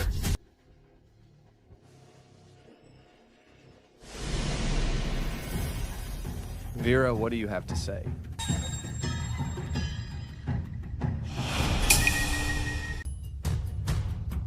Your Majesty, I was but a mere merchant. Standing here today, in this high position as the Minister of Finance is all thanks to your grace. I claim no credit, nor do I plead injustice. I wish to resign due to my failing health. I hope Your Majesty will grant it.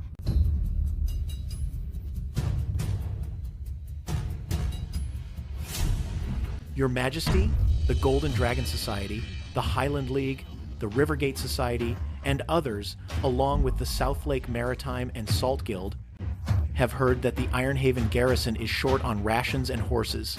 They wish to donate 300,000 bushels of grain and 800 null taels of silver. Prince Richard, your loyalty is commendable. I am pleased to grant Prince Richard 10,000 salt permits.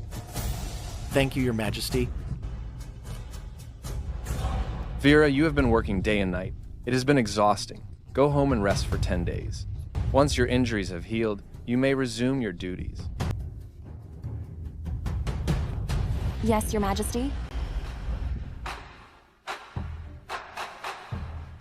Your Majesty, Vera has shaken the foundation of the state.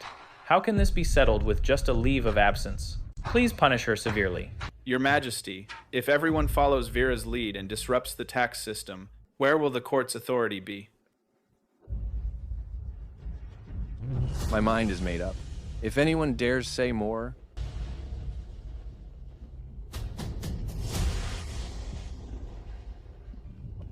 it will be considered defiance of my decree.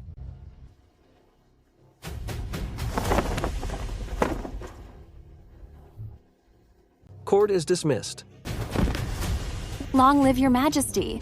Long live the Emperor.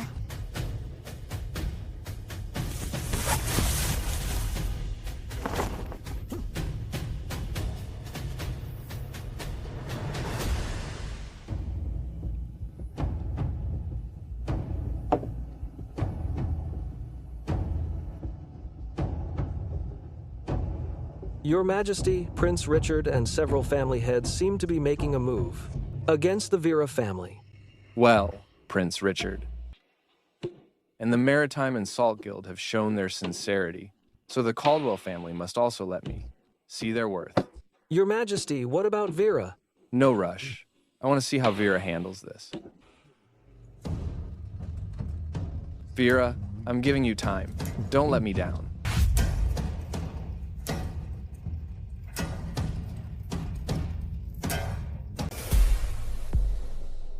Lord, the Caldwells have been taken care of.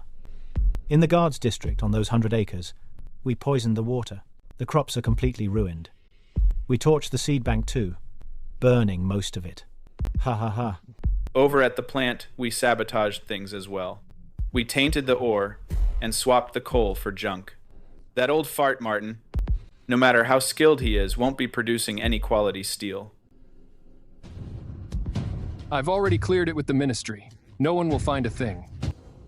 As for the assassination, once the Caldwells fall, even if it's traced back, the Rivergate Society will take the fall. Without the farms, without the plant, how can the Caldwells possibly challenge me?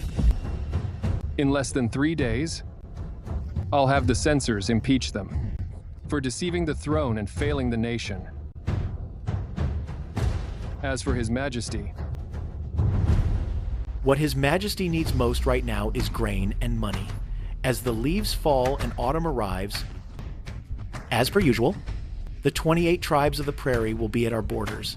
Ironhaven, Unity, Shadowfield, the frontier districts. How will he pay the troops? I have provided 300,000 units of grain and 800,000 in silver. Would he really dare move against me?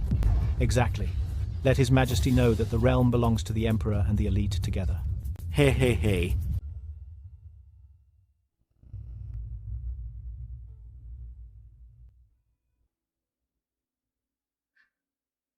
Why does political infighting waste food like this? Store these seeds and save them. If we distribute them next year, how many people could they feed? My high-grade steel, it's not that I couldn't produce it. Someone tampered with the process. The ore was adulterated. Even the coke was substandard.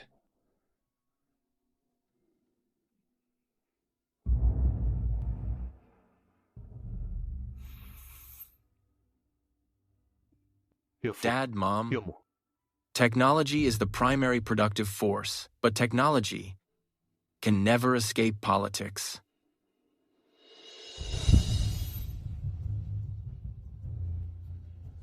The Caldwell family is facing a life or death crisis. Are we just going to accept this?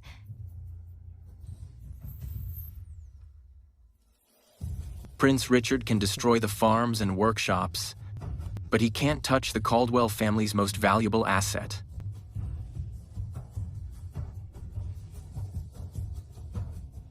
What?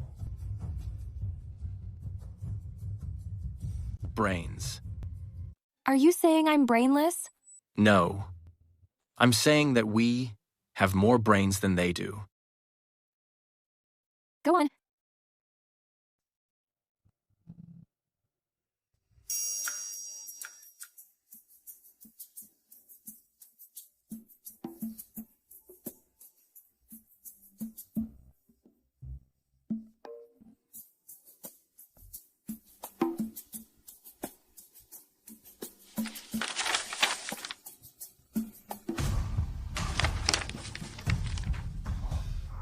Government bonds.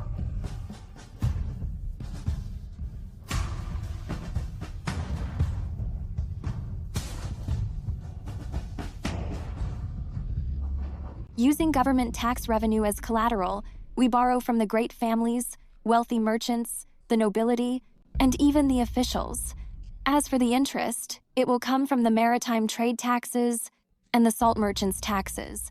The bonds can be traded and can be circulated. Whoever holds these bonds, their interests and the government's interests will be bound together. But wouldn't this pit us against Prince Richard? No, this is to divide and conquer the great families. Originally, the wealthy families had no way to touch the salt and trade taxes. But with these bonds, they will certainly clash with Prince Richard's, Highland League, Rivergate Society, and Golden Dragon Society. They will be at each other's throats. The government only needs to sit back and reap the rewards. We need to let the Emperor know. The Caldwells can offer him far more than Prince Richard ever could. Prince Richard can donate supplies once, but can he do it 10 times? But these bonds are a permanent and endless resource. I see. It's like if the Emperor chooses the Caldwells, he'll gain access to the wealth of the entire realm. He'll never again be held back by the maritime and salt guilds. I'll draft the petition immediately.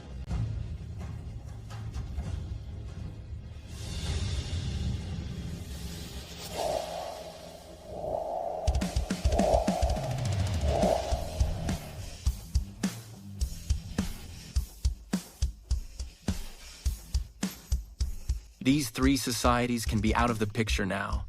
Let Northbridge Mercantile take this opportunity to absorb them.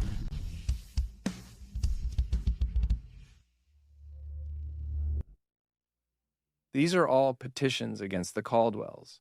Your Majesty, the spies report that Martin Caldwell and Kara Harrington spend their days sighing and staying behind closed doors. They seem to have no cards left to play. It seems.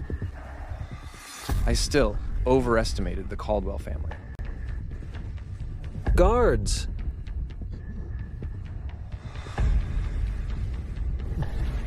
Seize the Caldwell estate. Kara is to be confined in the palace, under the jurisdiction of the Imperial Manor.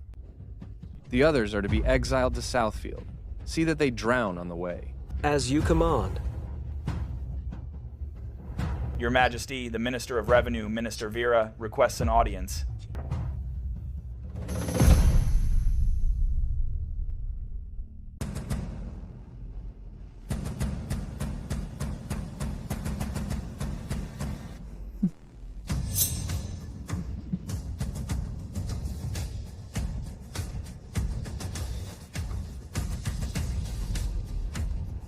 New dragon bonds.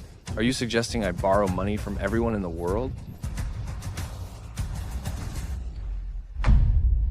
It's not borrowing. It's making all the wealth in the world revolve around the court. It's those with money contribute, and those with strength give effort, facing the national crisis together. If they don't buy, it's disloyalty. If they don't lend, it's dissent against the court. Haha. Quite the facing the national crisis together. Once these families buy the bonds, their interests will be tied to the court. If they dare shake the nation's foundation, they'll be hitting their own pockets. Prince Richard just donated 300,000 pickles of grain and 800,000 taels of silver. You want me to turn around and go after their pockets? Your Majesty. According to my months of investigation, totaling the 9 provinces of Southlake, the salt and merchant taxes, under the court's tax laws, should bring in 8 million taels annually. This is all the court's money. It's Your Majesty's money. They keep 90% while Your Majesty only gets 10. Then they turn around and say, Your Majesty is greedy for the people's profit. There's no such logic. What if the elite families join forces to boycott? Your Majesty, these families are not a monolithic bloc. They have their own factions and their own conflicts. Once these bonds are out, whoever buys in first will gain the upper hand. They'll become the nation's creditors. Besides money, what does the Caldwell family have? Your Majesty, I am certain, within a month, the 28 tribes of the plains will surely attack the frontier districts. Our defenses will inevitably fail. You understand military affairs? I don't, but I do know that Ironhaven is low on supplies, short on weaponry, and lacks personnel. If we don't prepare soon, it will be a disaster. These are classified military matters. How did you find out? Minister Vera. The defenses of the frontier districts, except for Your Majesty and the High Command. Even the Ministry of War doesn't know the details. Sir, you misunderstand. Such military secrets, naturally I wouldn't know them. For 6 months, I've been investigating. I discovered that Prince Richard and groups like the Highland League have been smuggling tea, salt, iron, and other strictly controlled government goods to the plains and their 28 tribes. From the bits of information shared by returning caravans, I've deduced that of Ironhaven's 50,000 troops, over half are ghost soldiers. They're also short on weapons and low on provisions. Who is the commander of Ironhaven? Your Majesty, it is the Richard's Princess Consort's younger brother, General Liam. If what you say is untrue, I am willing to stake my life on it. a month. I will give you 10 days. You may go now, Vera. Yes, Your Majesty.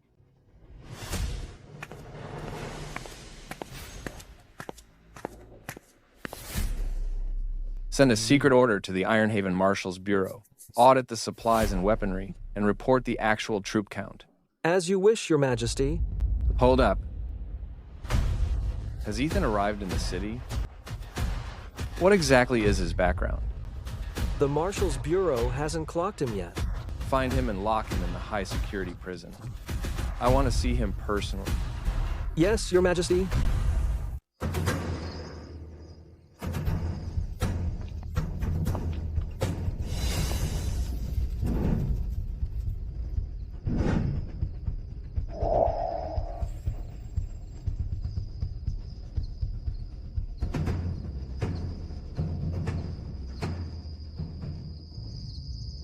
Greetings, Chairman of the Golden Dragon Societies. Who are you? 3 days ago, my wife almost died at the hands of the Golden Dragon Society's hit squad. I wonder if he recalls that. Kill him.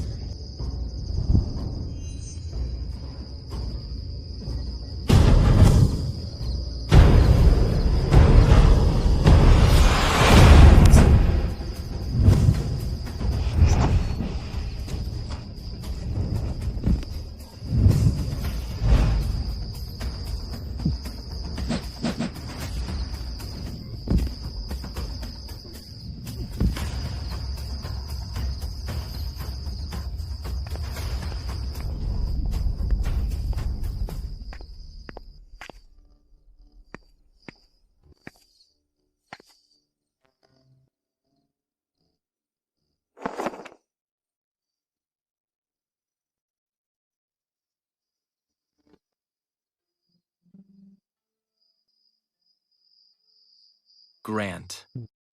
The rest is up to you now.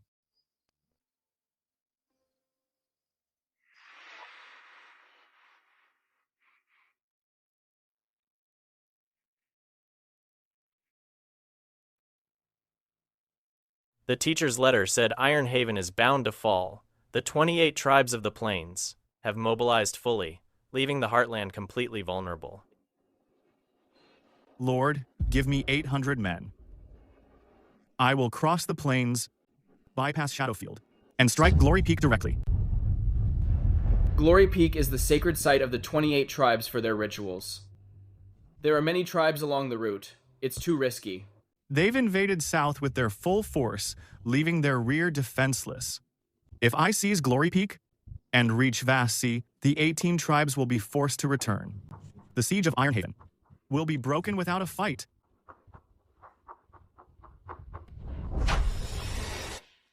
Fine. I'll give you 3,000 elite cavalry. Move light and fast. Within 7 days, you must occupy Glory Peak. Lord, I only want 800 men. Why is that? My brother-in-law once said that since ancient times, 800 has been the luckiest number. Since he said so, then so be it. Understood. Miles, I'll lead the main force west. To reinforce Iron Haven, you go with Brian to ensure his safety. Yes, sir.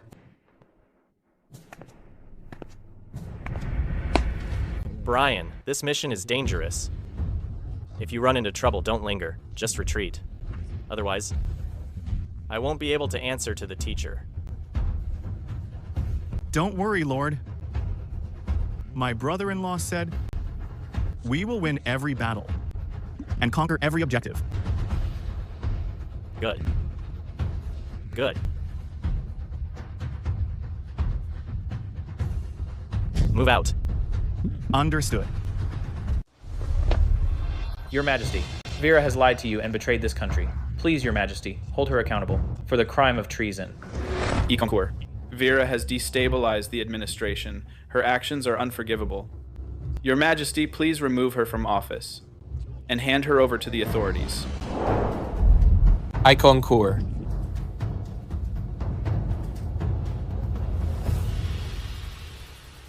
Vera, do you have anything to say?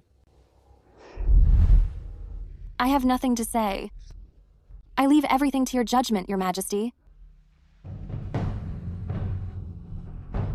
Security. Take Vera to the High Court, the Justice Department, and the Oversight Committee. A joint tribunal will convene to determine her sentence. Yes, Your Majesty. Report. This is an emergency. The border has been breached. Iron Haven has fallen. Commander Liam fled without a fight. Your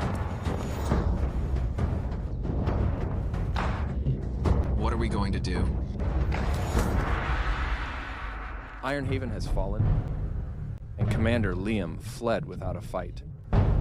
The 28 tribes and their 50,000 troops are marching straight for the capital. Richard, what do you have to say for yourself? Your Majesty. Your Majesty, I had no idea. Liam is my princess consort's brother, but he has guarded Ironhaven for many years. I truly don't know how could he dare. You had no idea? You didn't know that Ironhaven's 50,000 troops are at less than half strength? You didn't know the rations were embezzled? And the weapons sold?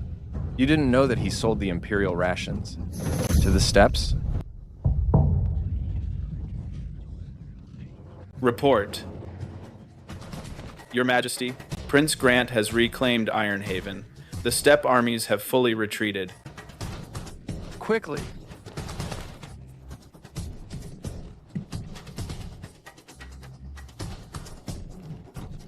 Excellent. Ha ha ha. As expected of my son. Prince Grant, the supreme leader of Mayfield. Congratulations, Your Majesty. May Mayfield stand forever. Forever indeed.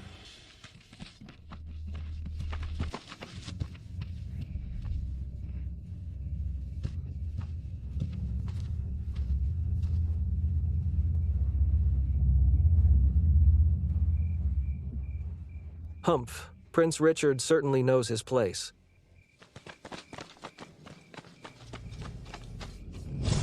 Sir, we found something in the secret room.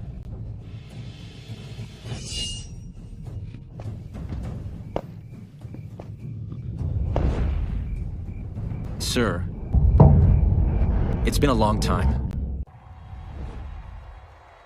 I was imprisoned for months by Prince Richard. Fortunately, by Your Majesty's grace, I see the light of day again. So you're the Caldwell family's son-in-law who married in Ethan Alden? Yes. Hand over what Prince Richard gave to you. To me. I only met Prince Richard once. He said, "I'm the Caldwell family's weakness and must be put to good use." He never gave me anything. I don't know what Your Majesty wants. I'll go look for it right away. The ledger. I want Prince Richard's ledger. Your Majesty, I truly don't know. He can testify for me. Please explain it to His Majesty. You brat, stop talking nonsense. Your Majesty, I searched all of Langley Manor, and it truly wasn't there.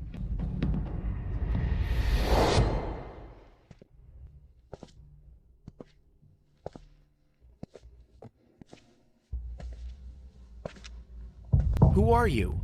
The Caldwell family's son-in-law who married in Ethan Alden. Also, Prince Grant's advisor, Ethan Caldwell.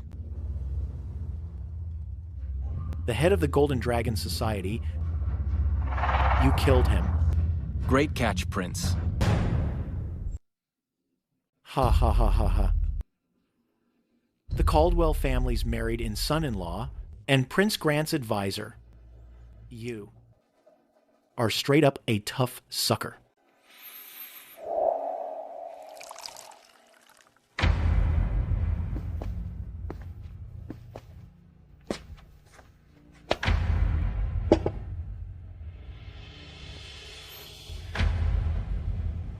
Prince Grant asked me to give you a message.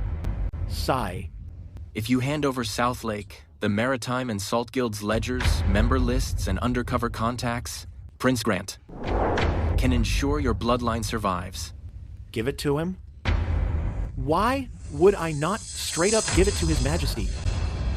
You and His Majesty are brothers from the same mother. The way our Majesty handles things, A mere commoner like me doesn't need to remind you, right, Prince? He'll just leave no loose ends. What about Prince Paul and the Crown Prince? They must be more reliable than Prince Grant. Why His Majesty made exception for Prince Paul? I'm sure you know better than me. Out of over 20 royal sons, only Prince Paul is most like His Majesty in his younger days. As for the Crown Prince, if not for the codes of succession and some senior officials, he would have been deposed long ago. His Highness is frail and stays in the Eastern Palace. Prince Paul, however, is a regular at court. Prince, how long has it been since you last saw him? His Majesty already sent Prince Paul to Southlake to mobilize the Rivermore camp and the Lianghu camps a month ago. The censors at court, the defeat at Iron Meadow, they're all just excuses. His Majesty has wanted to move against you for a long time. That's impossible. Everything I did in Southlake was supported by him. Heh, you fool. He's just fattening you up for the slaughter to get more meat out of you. The infamy. You carry it. The money, it ends up in their hands. Who the hell are you? Did you think that the censors in the court and the officials who helped you impeach Vera really did it for just a bit of money? His Majesty let your ego swell. He wanted you to feel like the whole court was in the palm of your hand. It was all to make you let your guard down, so that in Southlake, Prince Paul could pull the trigger. Why should I believe you? You have no choice, Prince. Dean and the Marshal's Bureau will arrive shortly.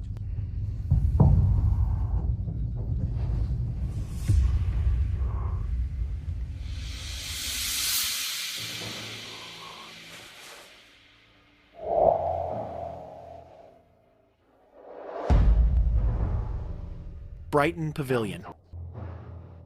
Everything you want is there. I have only one request. Save my son's life.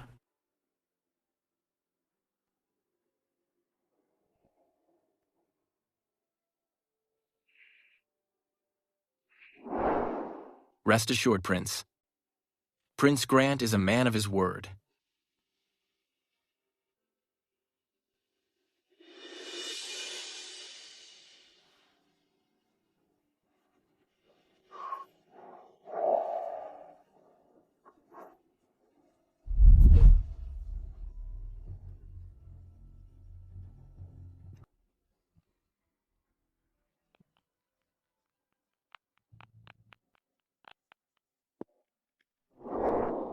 I think these are all Prince Richard's tactics.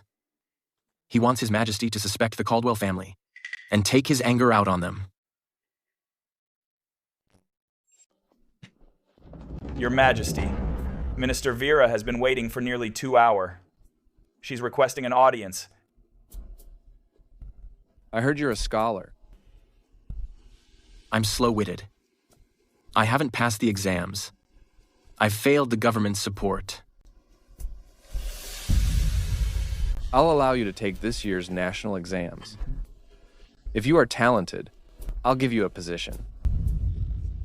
Thank you for your grace, Your Majesty. Return to the Caldwell estate to recover. Without a summons, you are not to leave the city. Yes. Long live Your Majesty. Long live for eternity.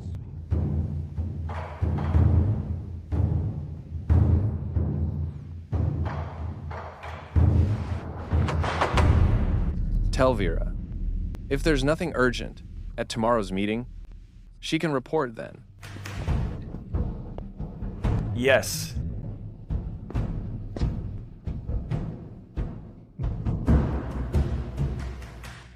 Quite the Caldwell married-in son-in-law. Keep a close eye on him. Yes.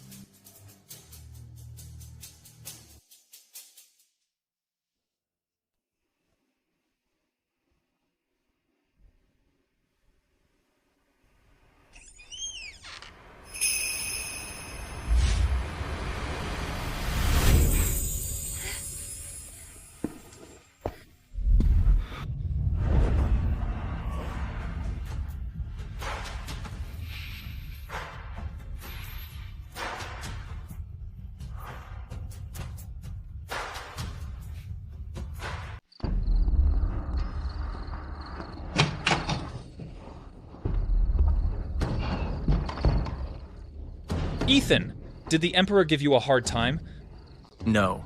He just ordered me not to leave the capital without a decree.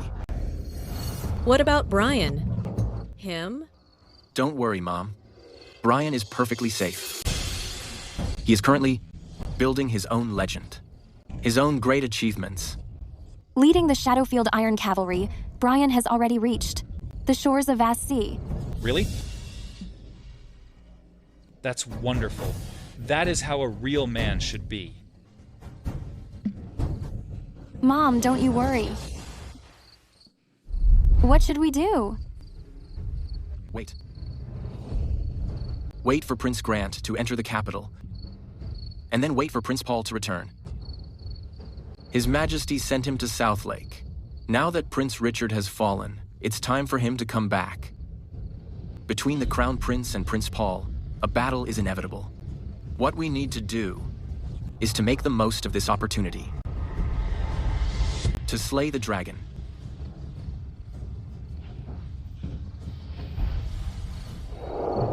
By the grace of Heavensfield, the Emperor decrees. Grant Windsor traveled 1,000 miles to reclaim Ironhaven. He is truly a pillar of the state. He is hereby promoted to Lord Grant. Awarded the Golden Seal, he shall remain in the capital to assist in governance. Thanks you, Father.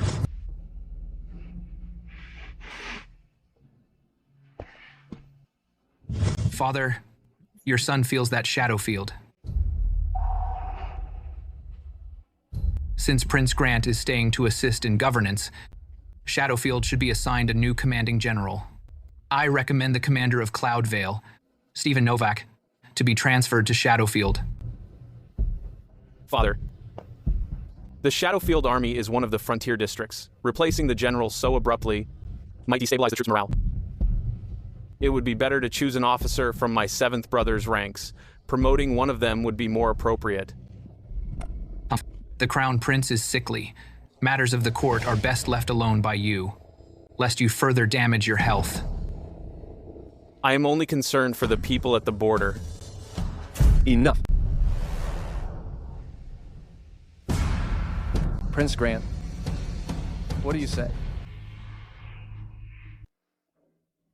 I recommend Miles, the commander of Shadowfield, to be the commander-in-chief of Shadowfield. How dare you? So much for being impartial. Do you think Shadowfield belongs to you alone? It's still better than Prince Paul, who picks his cronies over capable men. Are you saying you're picking based on merit? If I remember correctly, Stephen came from Prince Paul's household. When the 28 tribes of the Plains attacked the border, he stayed locked inside Cloudhaven. Did he send even a single soldier to reinforce Ironhaven? Such an incompetent man should be demoted to Southfield.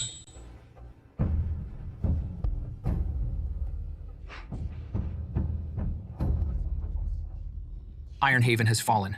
If Cloudvale is lost in a reckless battle, the enemy's thousands of cavalry will march straight to the capital. If the capital falls, can Prince Grant take responsibility? Father, I believe Stephen, the defender of Cloudvale, is not only blameless, but actually deserves credit. Your Majesty, please reward him. Prince Paul, you certainly are silver-tongued. Everyone in this court knows the capital's safety depends on Ironhaven, not Cloudvale. The 28 tribes were at the gates, and Prince Paul was in South Lake, if the capital had fallen. Prince Pol, you would have been the only one left to save the day. That's a load of crap. Father, I never meant that at all.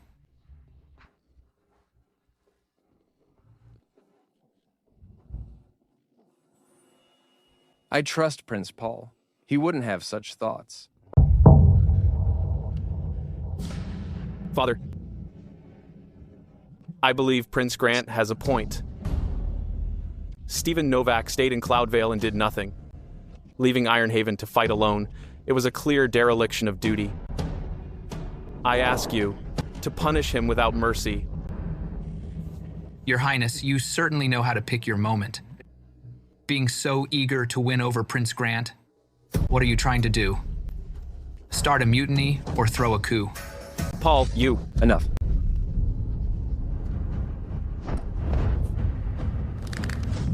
You brothers have been arguing for 20 years. Can't you just stop for a moment? This is disgraceful. Can't you focus your minds on the affairs of state? Your Majesty, Your Majesty. Father.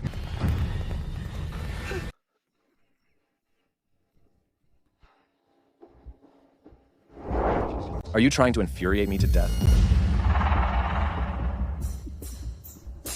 Forming cliques for personal gain, sowing discord between brothers.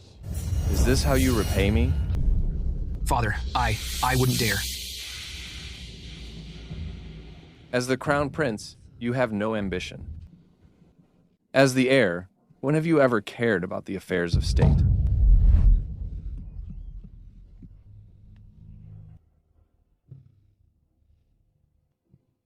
Get out. I shall take my leave. Prince Grant, stay.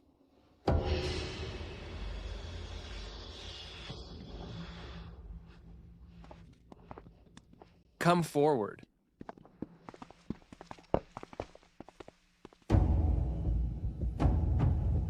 The Crown Prince and Prince Paul are both incompetent. I intend to pass the throne to you.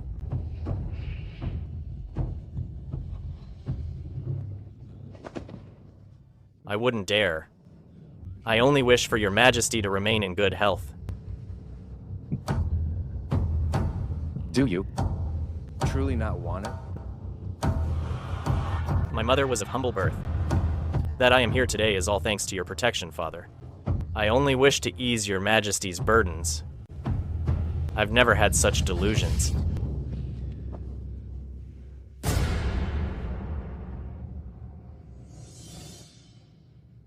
You may go.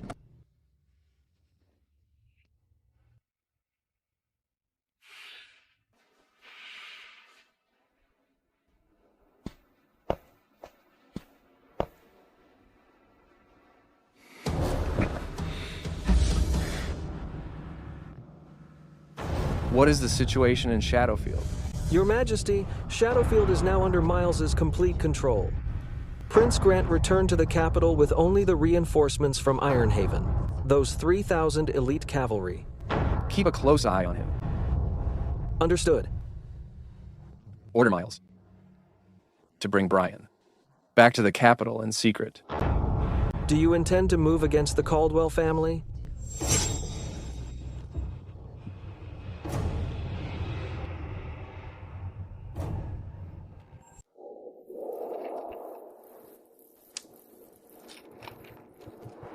Prince Grant has been in Shadowfield leading the army for 10 years.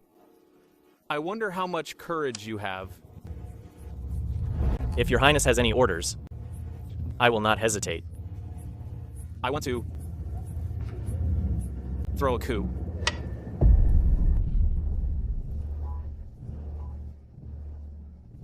What do you think, Prince Grant? The world will eventually belong to your Highness. Why must you do this? Tell me, Prince Grant, in all the history, has there ever been an heir for 30 years? I was named heir at 10.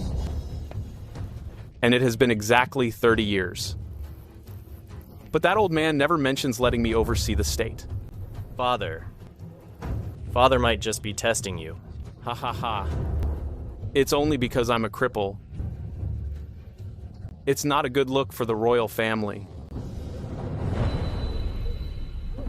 You have 3,000 elite cavalry, and I have over 1,000 guards. Plus the assassins I've been training for years, we might just pull this off.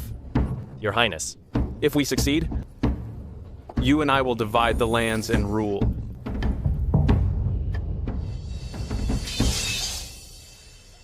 That old man will eventually pass the throne to Prince Paul.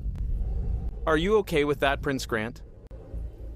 If he becomes His Majesty, will the two of us even stay alive?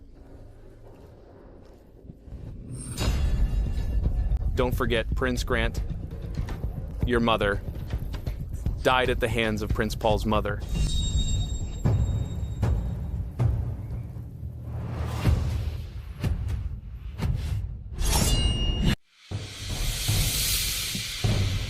When are we pulling the trigger? 3 days from now. No, delays invite disaster. We throw a coup tonight. Tonight? Isn't that too rushed? There's no such thing as a wall without cracks. Father is critically ill. This is our chance. Fine. If we succeed, we will share the world. If we fail, we're finished. I know.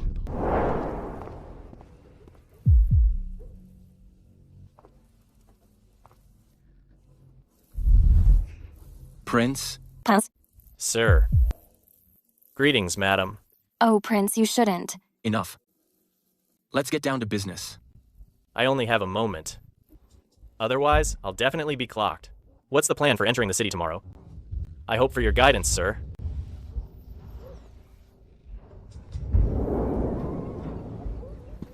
Prince, this time, you've saved us from the brink. His Majesty will surely promote you to Prince of the First Rank. A first-tier prince. According to precedent, it's guaranteed.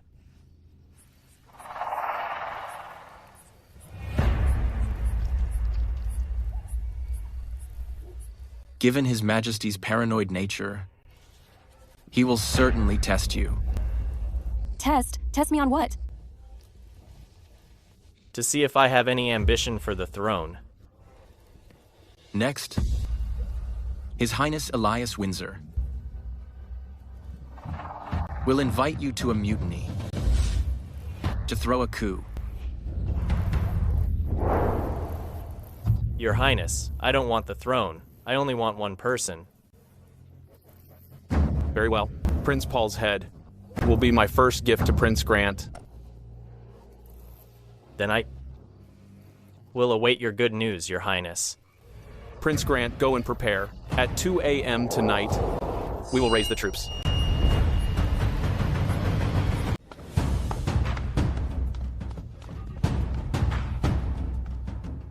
Your Majesty, regarding the Crown Prince, he's made his move. When? At 2 a.m. tonight. That treacherous son. He finally couldn't help himself. He's about to pull the trigger. And Prince Grant? The Crown Prince said, 3 days from now. It was Prince Grant who suggested moving tonight. He's certainly decisive.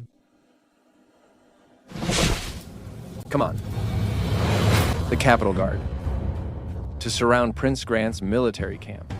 Apprehend the prince. Kill him on sight. Yes, Your Majesty. Once that ungrateful son makes his move, we will take all the Crown Prince's associates, charge them with treason, and root them out entirely. Yes, Father.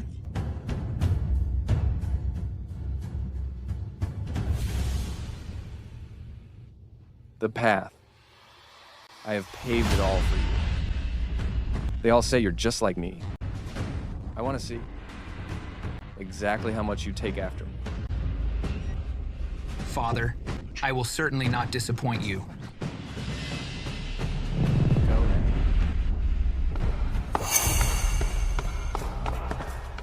Your Majesty, Minister Vera requests an audience outside. She says it is a matter of life and death to report to your majesty. What is she doing here?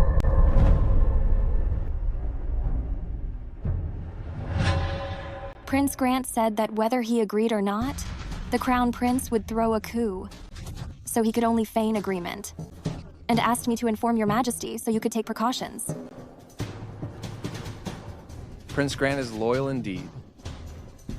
To prove his innocence, he even handed over the military talent. Prince Grant says the Shadowfield Cavalry is your majesty's army. Their life and death should be decided by your majesty alone. Vera, when did you gain Prince Grant's absolute trust? In a matter of life and death, Prince Grant actually sent you to tell me.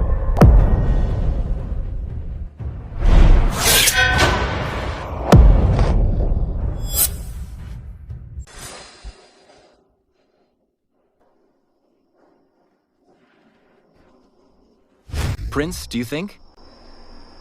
Your Majesty truly doesn't know that His Highness is planning a coup? You mean? Your Majesty isn't waiting for the coup, but is actually forcing it? Forcing a coup? Why would your majesty do that? Because of His Highness's maternal family. Southlake and the Wood, Smith, Turner clans. Their influence is too vast. Your Majesty has reigned for 31 years. He's wanted to move against them for a long time, but he lacked an excuse. If His Highness doesn't rebel, Your Majesty will have no legitimate way to eliminate these factions and pass the throne to Prince Paul. So, Your Majesty has been waiting for His Highness to pull the trigger. His Highness is crippled, and his health is failing. He's been confined to the Eastern Palace, and in his heart, resentment has been building. What's more, Your Majesty never mentions letting him act as regent. Instead, he clearly favors Prince Paul. His Highness's bitterness runs deep. Just a little nudge, and he'll expose himself.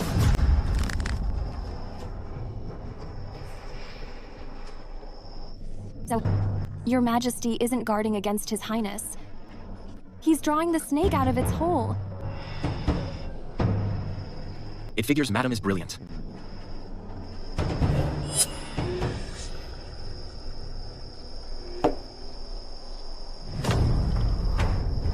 Prince, His Highness will definitely have you under close watch.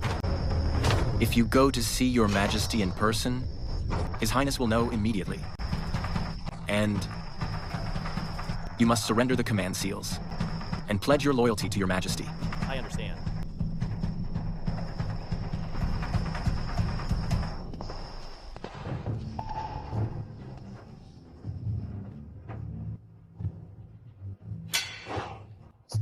His Majesty is suspicious. Only someone like you, who has no roots in the court, will he ever trust.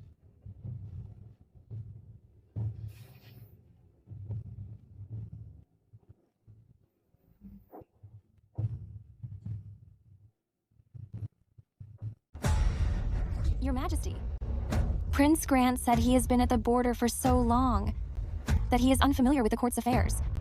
He was unsure who in the palace belonged to His Highness's faction. Fearing a leak would ruin Your Majesty's plans, he entrusted this to me. The only one he trusts is the person Your Majesty trusts most. I have been blessed by Your Majesty's grace to serve as the Minister of Revenue. Since I have no roots in the court, Prince Grant was bold enough to have me deliver the military seal and pass on his message.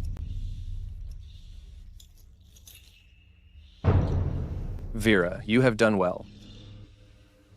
You may leave. I thank Your Majesty for your grace.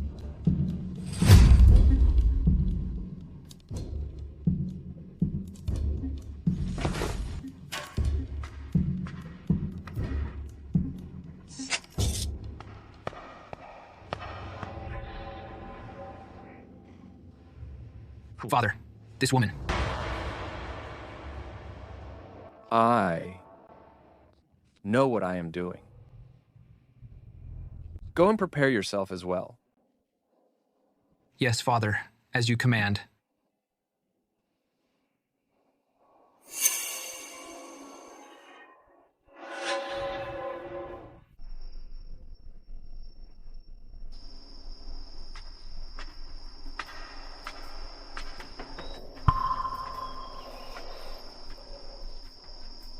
His Majesty believed it.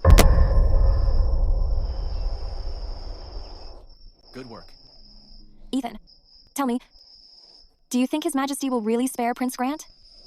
He won't, but he'll use Prince Grant until His Highness is dealt with.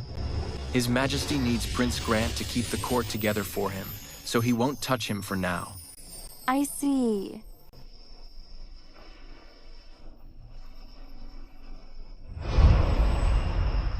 Ethan, I'm scared. Don't be. After tonight, we won't be sitting ducks anymore. Everything will get better.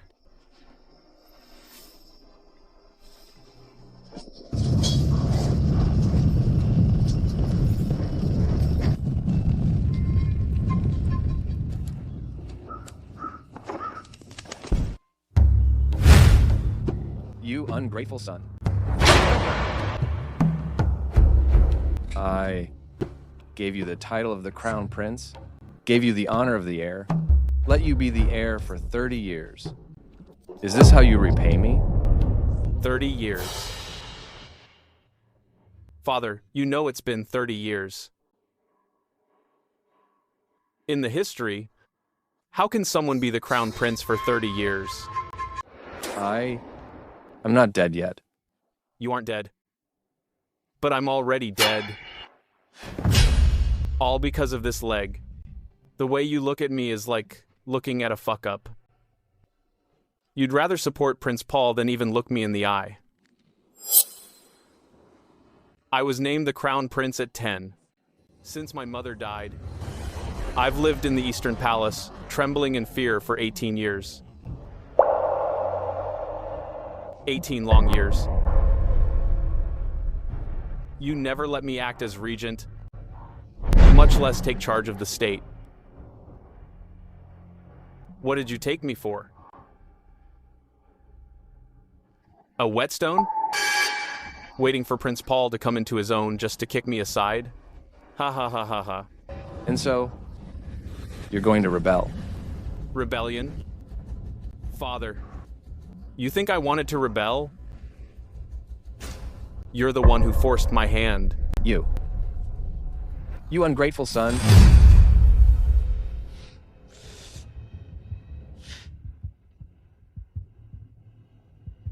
Please, call me Your Highness. Howard, it's been 30 years. Aren't you tired? I am tired. Isn't this what you've been waiting for? Waiting for me to step out of line so you'd have a legitimate reason to kill me and my mother's entire family? How dare you?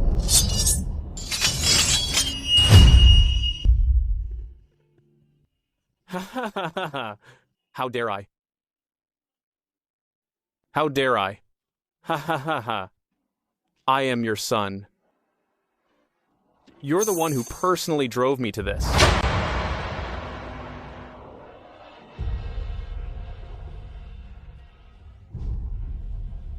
Father?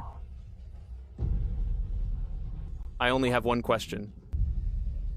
Did you ever actually intend to pass the throne to me?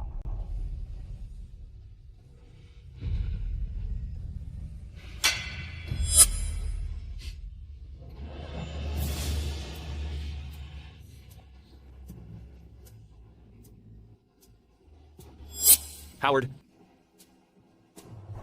in the end, you are truly alone.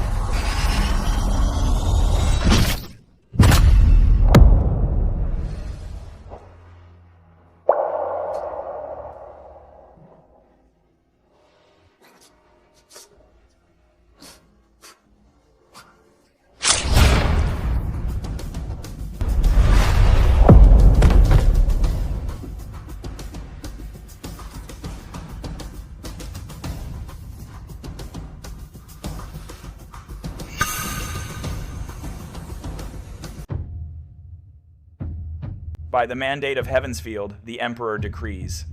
Crown Prince Elias Windsor has committed high treason and is beyond forgiveness. However, out of paternal compassion, his descendants, regardless of birth, will be confined to Heritage Court for life. Due to the Crown Prince's coup, His Majesty is heartbroken and his health is failing, leaving him unable to attend court. Prince Grant Windsor is hereby ordered to command all military forces, leading all security units and border defense operations. Prince Paul is appointed regent to handle all administrative affairs, so let it be done.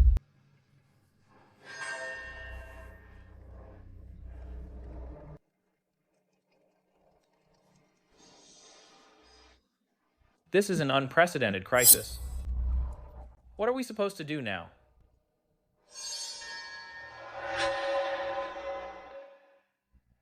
Your Majesty, you let Prince Paul act as regent, and Prince Grant take the military. If Prince Paul feels slighted and starts getting other ideas... You're afraid he'll turn out like the Crown Prince? Yes. I just want to watch them fight. Prince Grant is a perfect whetstone. If Prince Paul can't even keep Prince Grant in check, then he doesn't deserve to be crown prince, nor the next ruler. Your Majesty is truly visionary. As for Prince Grant, I've never liked him. Just like his mother, he's a rebel at heart. I can't keep him around. Let Prince Paul deal with him. If he succeeds, it's low maintenance for me. If he fails, I'll replace him. When will Brian arrive in the city? Your Majesty, the team from the Marshal's Bureau should have reached Shadowfield. Within 10 days, they'll have him back in the city. The Caldwells are too unpredictable. Only by cutting off the Caldwells first. Can Prince Paul handle Prince Grant with total ease? Pass down the order. While I'm seriously ill, no one is allowed to visit. Especially Prince Grant. Yes, sir. Miles, you wanted to see me?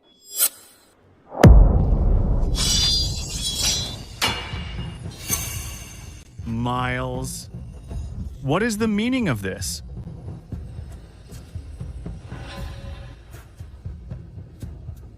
Brian, receive the decree.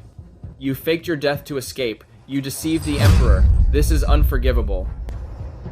His Majesty orders that you be escorted back to the capital. You're one of the old Emperor's men? How dare you? You dare disrespect His Majesty? Take him.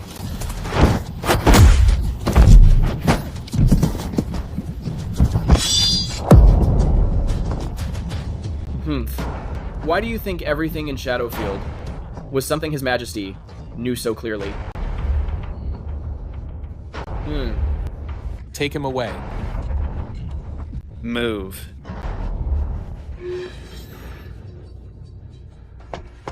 Ethan. Word came from Northbridge Mercantile. They say Brian was arrested. It was Miles and the Marshal's Bureau at the Shadowfield camp who made the move. The message says he's already being escorted on the way to the capital. Don't tell Mom and Dad about this just yet. Ethan, will Brian be? No. The Emperor wants a hostage, not a corpse. Let's go. Follow me to see Prince Grant.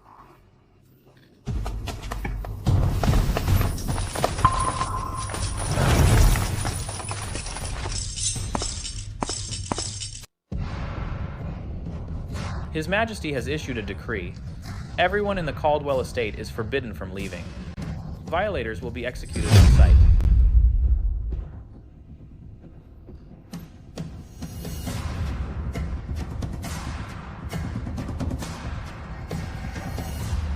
It's just house arrest. It shows that the Emperor doesn't want us dead just yet. He's waiting. Waiting for what? He's waiting for Brian to return to the capital. The Emperor wants hostages. What he really wants are Prince Richard's account books. Will Prince Grant save us?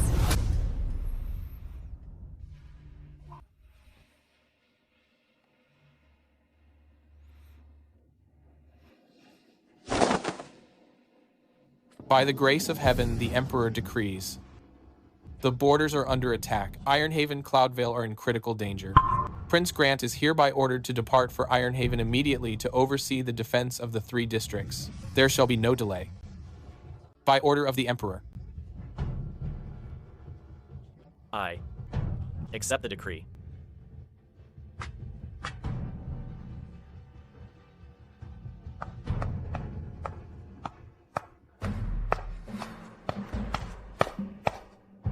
Haven't you heard about the border raids? Ha, I think the raids are a sham. It's just a ploy to get you out of the way. Any news on the Caldwells?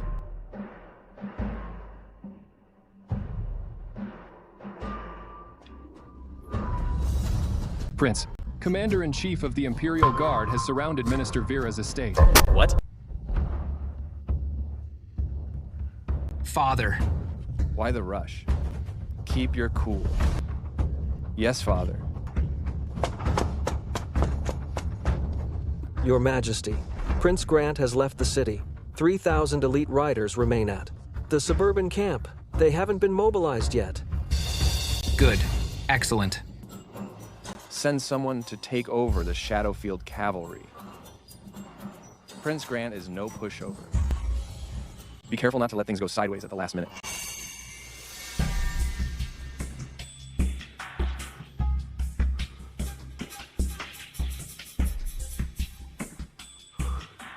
Don't worry, Father. I'll go personally.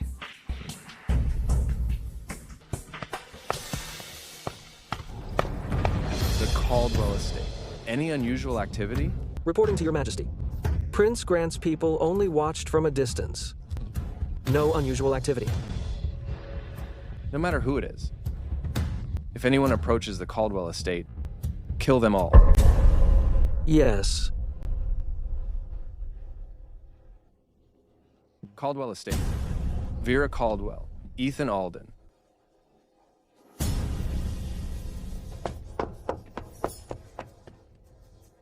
Your Majesty, Commander-in-Chief Miles of Shadowfield has arrived in the city.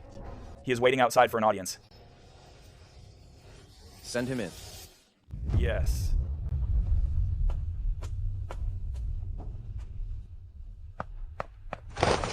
Greetings, Your Majesty.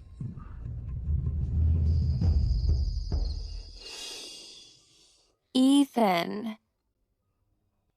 If you hadn't married into the Caldwell family, you wouldn't have encountered all these troubles. The Caldwell family has dragged you into this. Do you regret marrying? Into the family? Vera.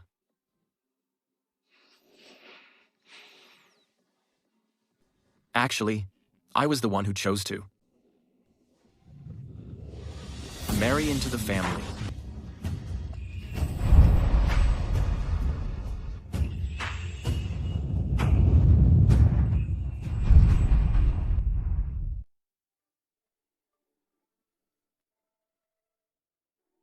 Why?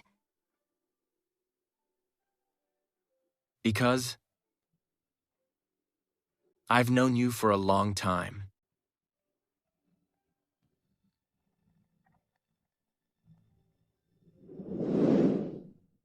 My professor told me you were the business school genius.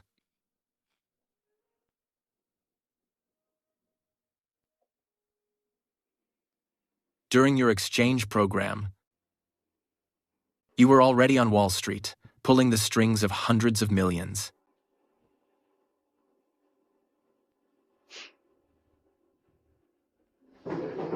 You were the center of attention at school. You were brilliant.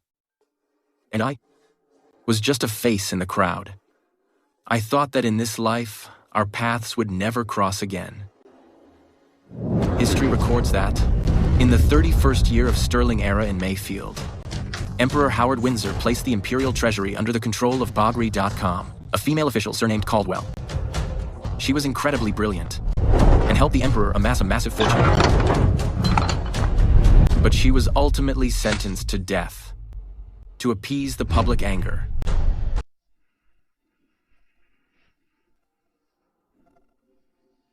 I never expected that her appearance would be exactly like yours.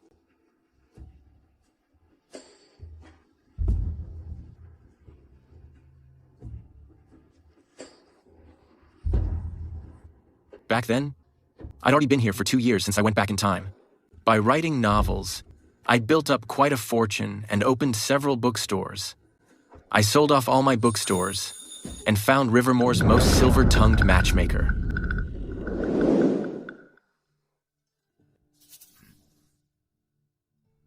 Do you hold any scholarly degrees? Sir, I was lucky enough to pass the preliminary exams last year. For the provincial exams next autumn, I'm currently preparing. In this family, who else is left? My parents are both gone, and I have no siblings. Just a 3-room shack and 5 acres of poor land, but the floods washed it all away last year.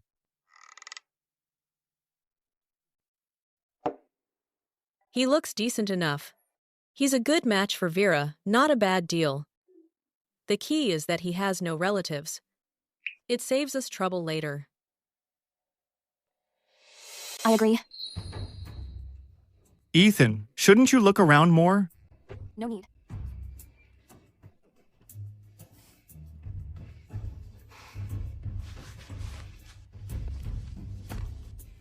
The wedding is tomorrow.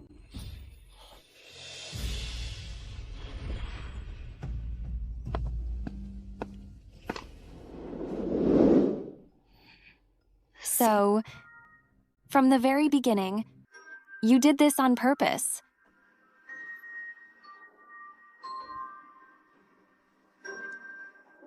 On our wedding night, when I realized it was really you, I couldn't contain my joy. I swore to myself that I would protect you and never let history's tragedy repeat itself.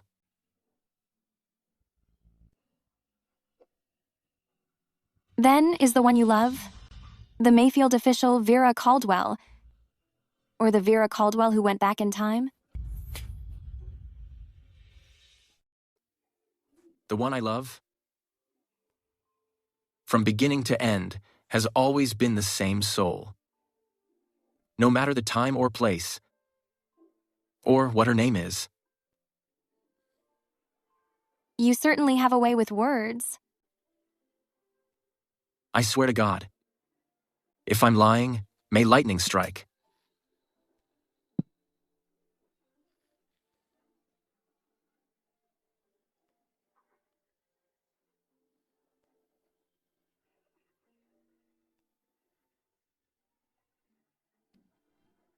You little fool.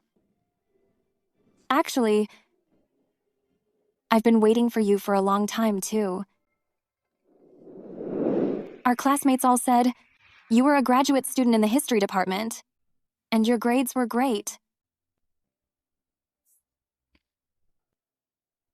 But they said you were a nerd. Never mind that. But I felt you just didn't want to deal with people. On graduation day, I intended to find you, but you mysteriously disappeared. I asked your advisor, your classmates, and even went to the police. They all said they didn't know anything. Later, I went abroad. But every time I asked around, the answer was always the same, no news.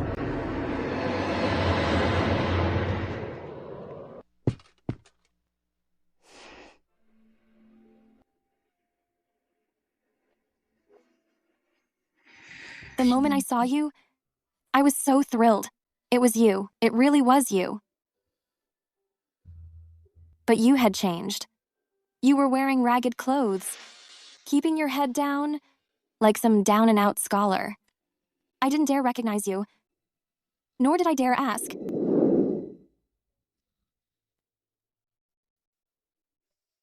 So, on our wedding night, when you asked about the wealth of nations and leverage, you were just trying to confirm if I was really me. Yeah.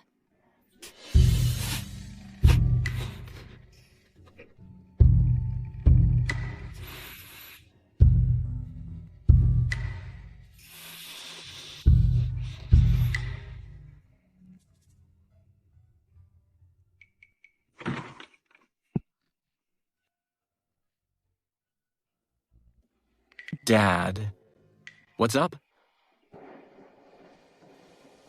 Something's wrong. The guards have stormed the estate.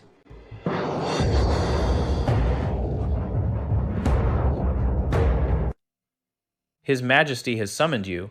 Follow me to the palace.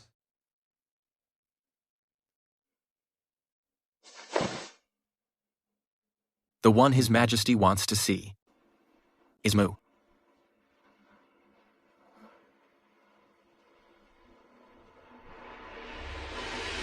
Minister Vera, he's right. The one His Majesty wants to see is Ethan, the one who married into the Vera family. Commander, please wait a moment. Allow me to change clothes. A word of advice. Don't try anything. Otherwise, don't blame me for being rude. Thank you.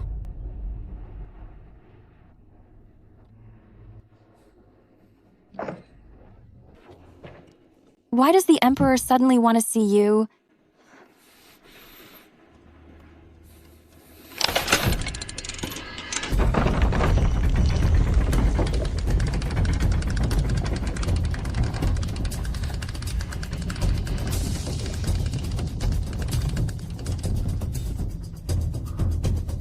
Don't ask anything.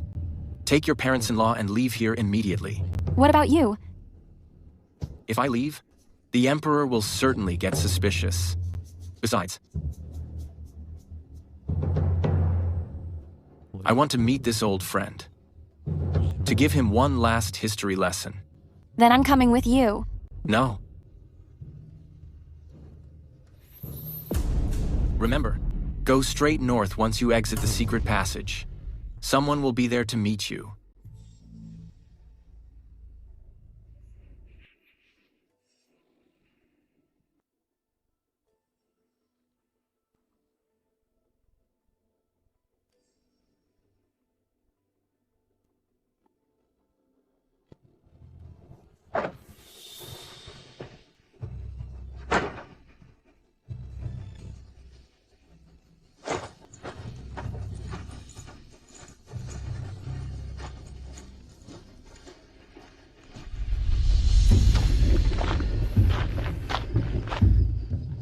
When are they coming?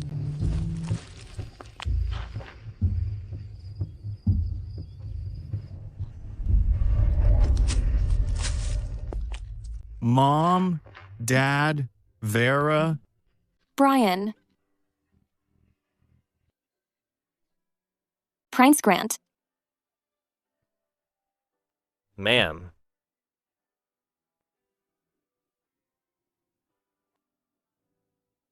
Where is he? He went to the palace. What? He said only if he goes. Will the Emperor let his guard down? Quick, follow me to the army camp on the outskirts.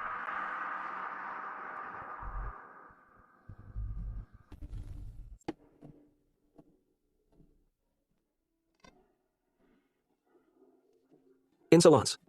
In the presence of your majesty, how dare you not bow?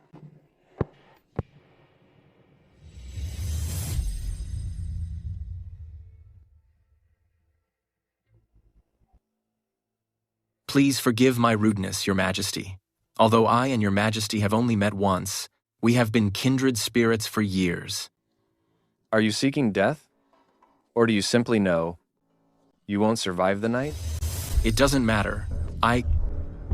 Just wanted to catch up with an old friend. It figures. You are the true brains of the Caldwell family, and also the mastermind behind Prince Grant. Let me share a few secrets with your majesty. Sigh. Your Highness, in the capital camp, all commanding officers have arrived. For those above the rank of commander, a reward of 2,000 salt permits. Captains and lieutenants receive 1,000 taels of silver. Battalion and squad leaders receive 500 taels. These are rewards from Prince Paul. Quickly, show your gratitude. As expected of the incredibly wealthy Prince Paul, he is truly generous. Prince. Rise, all of you. Prince Grant has been stripped by His Majesty of his command over the capital camp.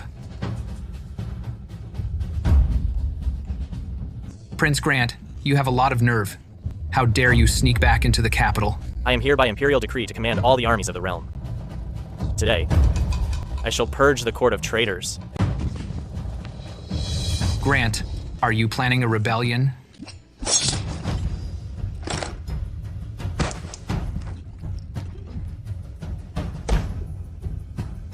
I'm rebelling. So what? You talk too much.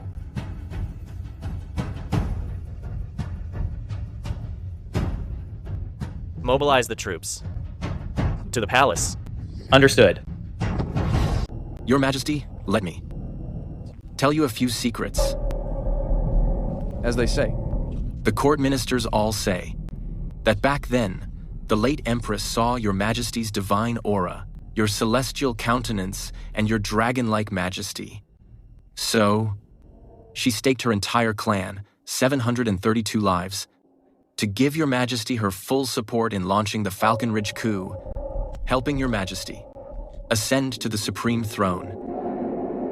In reality, it was your Majesty who knelt at the late Empress's door for 2 whole hours, promising that after your coronation, you would give her family half of the empire and name your son as the Crown Prince.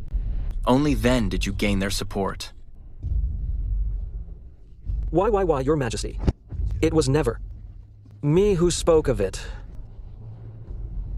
This is the path you took, and it is also your Majesty's shame.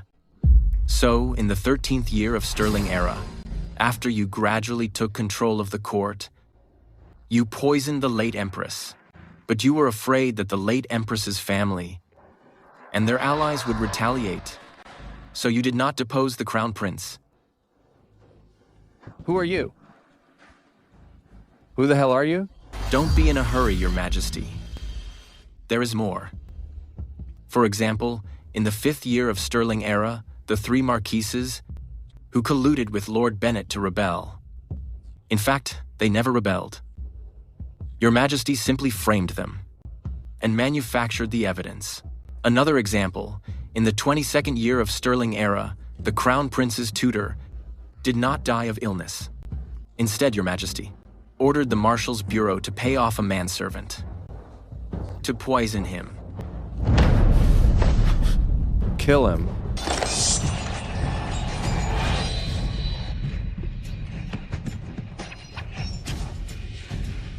Why are you still kneeling? Go and see. Yes.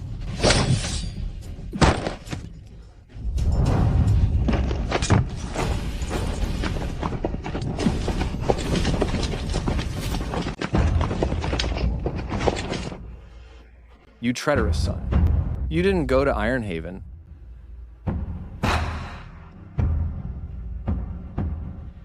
You came to see me.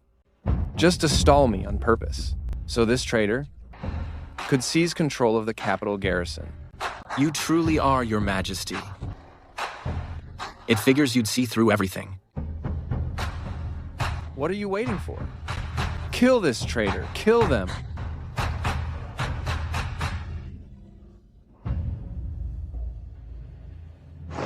Greetings, Your Highness.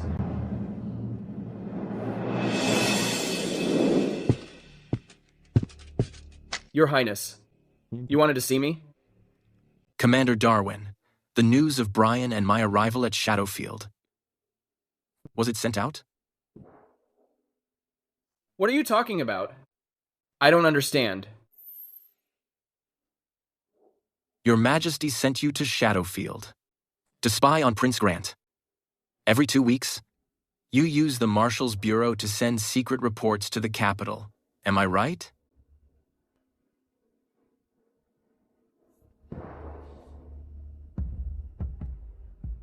The training grounds were empty. The tents were empty too. Just now, you went to deliver that message, didn't you?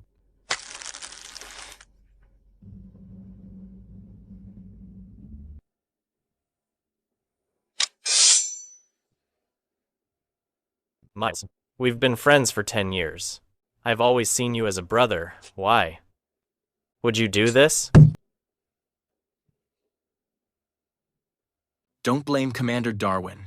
Your Majesty is naturally suspicious. This was his arrangement. It is also the fate of those who serve as Your Majesty's shadow agents.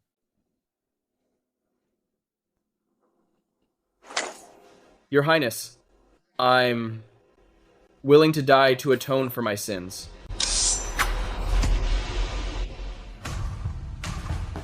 Death is easy. Why not join the Prince and achieve greatness together?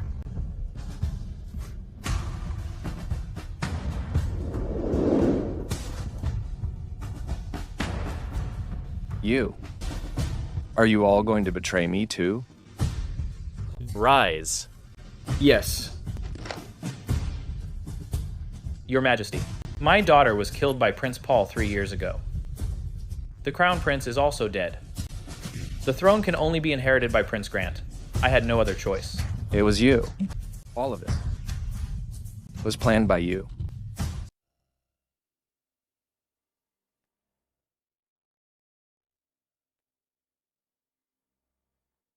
Everything I've done was only to ensure the Caldwell family's survival. You. Who the hell are you? I am a historian from the future. Your Majesty's life, I've read in history books countless times. I know Your Majesty's ambitions, know Your Majesty's pain, and also know Your Majesty's end. History books? Then what is my end? A tyrant. Forsaken by all, finding no peace in death.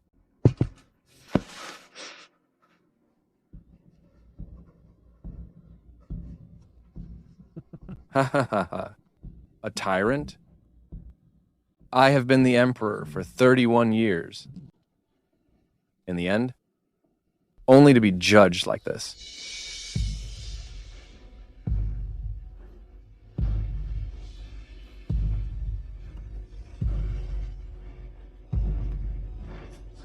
What about Prince Paul? Where's Prince Paul? He's dead.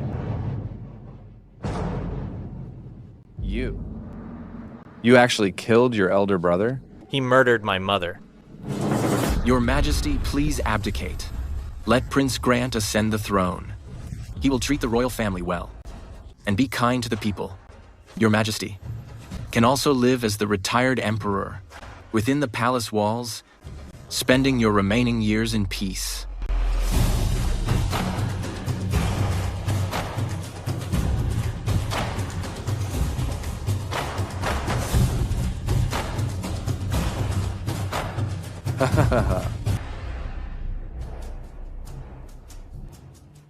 I can abdicate, but I have one condition.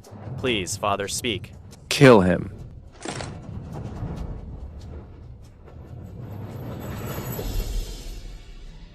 I do not wish to be like Father, a monarch who kills his father and murders his brother. I have already killed Prince Paul. Father, do not force me to kill my father.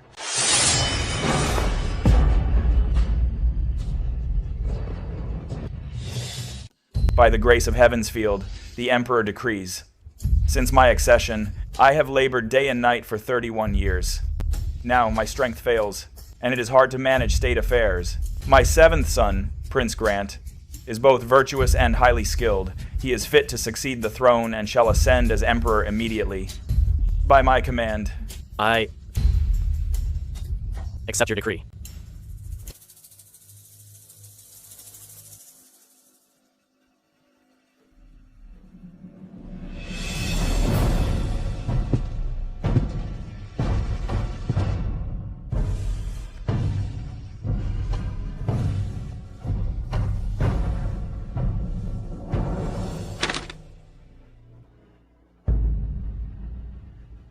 By the grace of Heavensfield, the Emperor decrees, the era is renamed Evercrest. A general amnesty is granted to the world. The late mother is posthumously honored as Empress. Prince Paul conspired in rebellion. Though he has been executed, his crimes remain unpardonable. His mother is stripped of her title as Empress Dowager, and the entire clan is exiled. The Caldwell family is loyal and patriotic, having served the state with great merit. Martin Caldwell is titled Duke, granted gold, silks, and estates, awarded the purple gold jade bag. Kara is titled a first-rank matron, granted the phoenix crown and ceremonial robes. Vera is promoted to Minister of Finance, given the title of Grand Guardian to the Crown Prince, and granted the Kirin robe. Brian is titled General, appointed Commander of the Imperial Guard, and granted golden armor. All other meritorious officials shall be promoted and rewarded accordingly. Announced to global relations, so that all may know, by command. Long live the Emperor. Long live your Majesty. From now on, I shall rule the world together with you. I do not seek to expand our territory, but only for the people to live in peace. I hope you all work with one heart, and do not fail the world. Your Majesty is wise. You may all rise.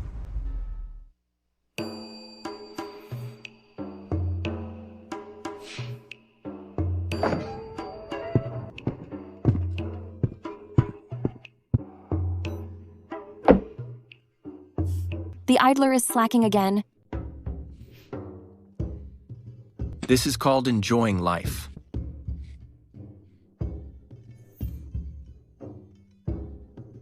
Brian, since I didn't let you stay to work in the capital, do you feel like your talents are going to waste? I have already watered my horse at vast sea and reached the pinnacle of glory. I am already satisfied.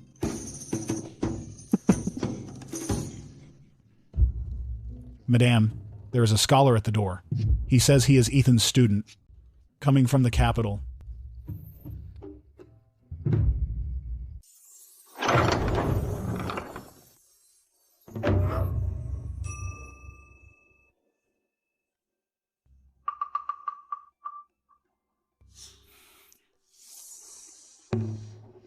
Sir, you've come a long way. Please, come in for tea. Mm-hmm.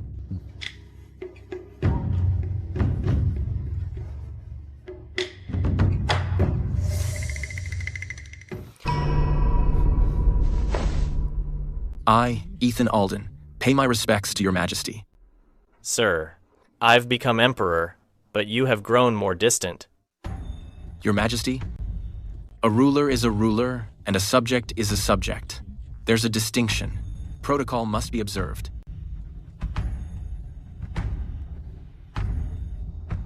Rise and speak.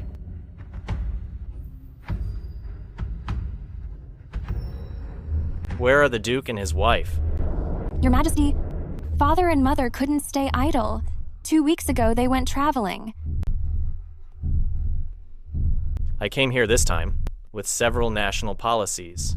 I wanted to ask you and your wife for advice. If your Majesty has questions, you can send a letter to Rivermore. I'll naturally share your burdens. Your Majesty recently ascended the throne. The court isn't stable yet. How could you leave the capital so easily? Are you trying to send me away? I wouldn't dare.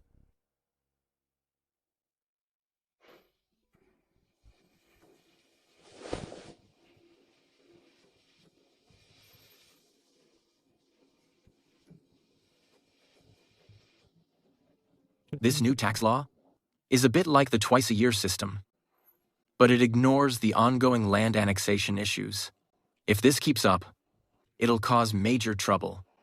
Sir, you've hit the nail on the head. When I return, I'll have the Ministry of Revenue reconsider it. Your Majesty, are you afraid the Caldwell family will be restless? Or are you afraid I'll be used? Both.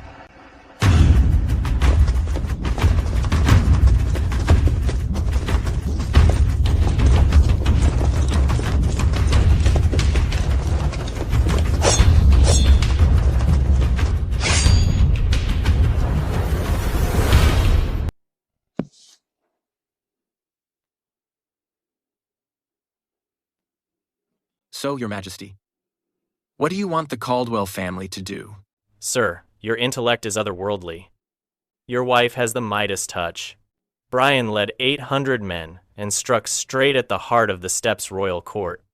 The Duke and Duchess are experts in weaponry and logistics. Tell me, how can I be at ease? With the Caldwell family's power, you could easily start a new dynasty. And haven't you already succeeded once? Correct.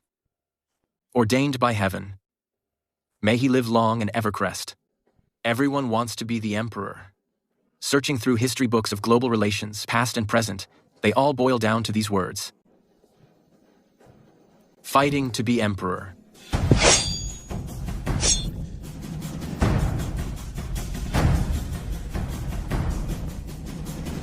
All of you, dismissed.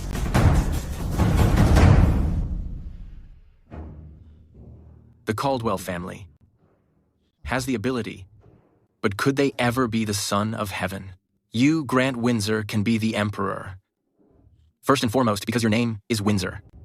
You are royalty, the son of the current retired emperor. Throughout history, so many dynasties have risen and fallen. Was it not always due to land grabbing, leaving the commoners without a place to call their own? With exorbitant taxes as numerous as hairs on an ox, it was driven by royalty, elite families, and officials at every level sucking the marrow from the people's bones. You are the emperor, the son of heaven. If you truly see yourself as the sovereign father of the Mayfield and the people of world, then even 1,000 Caldwell families would pose no threat. But if you act like the current retired emperor, even if you destroy the Caldwell family, there will be thousands more Caldwell families to take their place. Seer. I have learned a valuable lesson.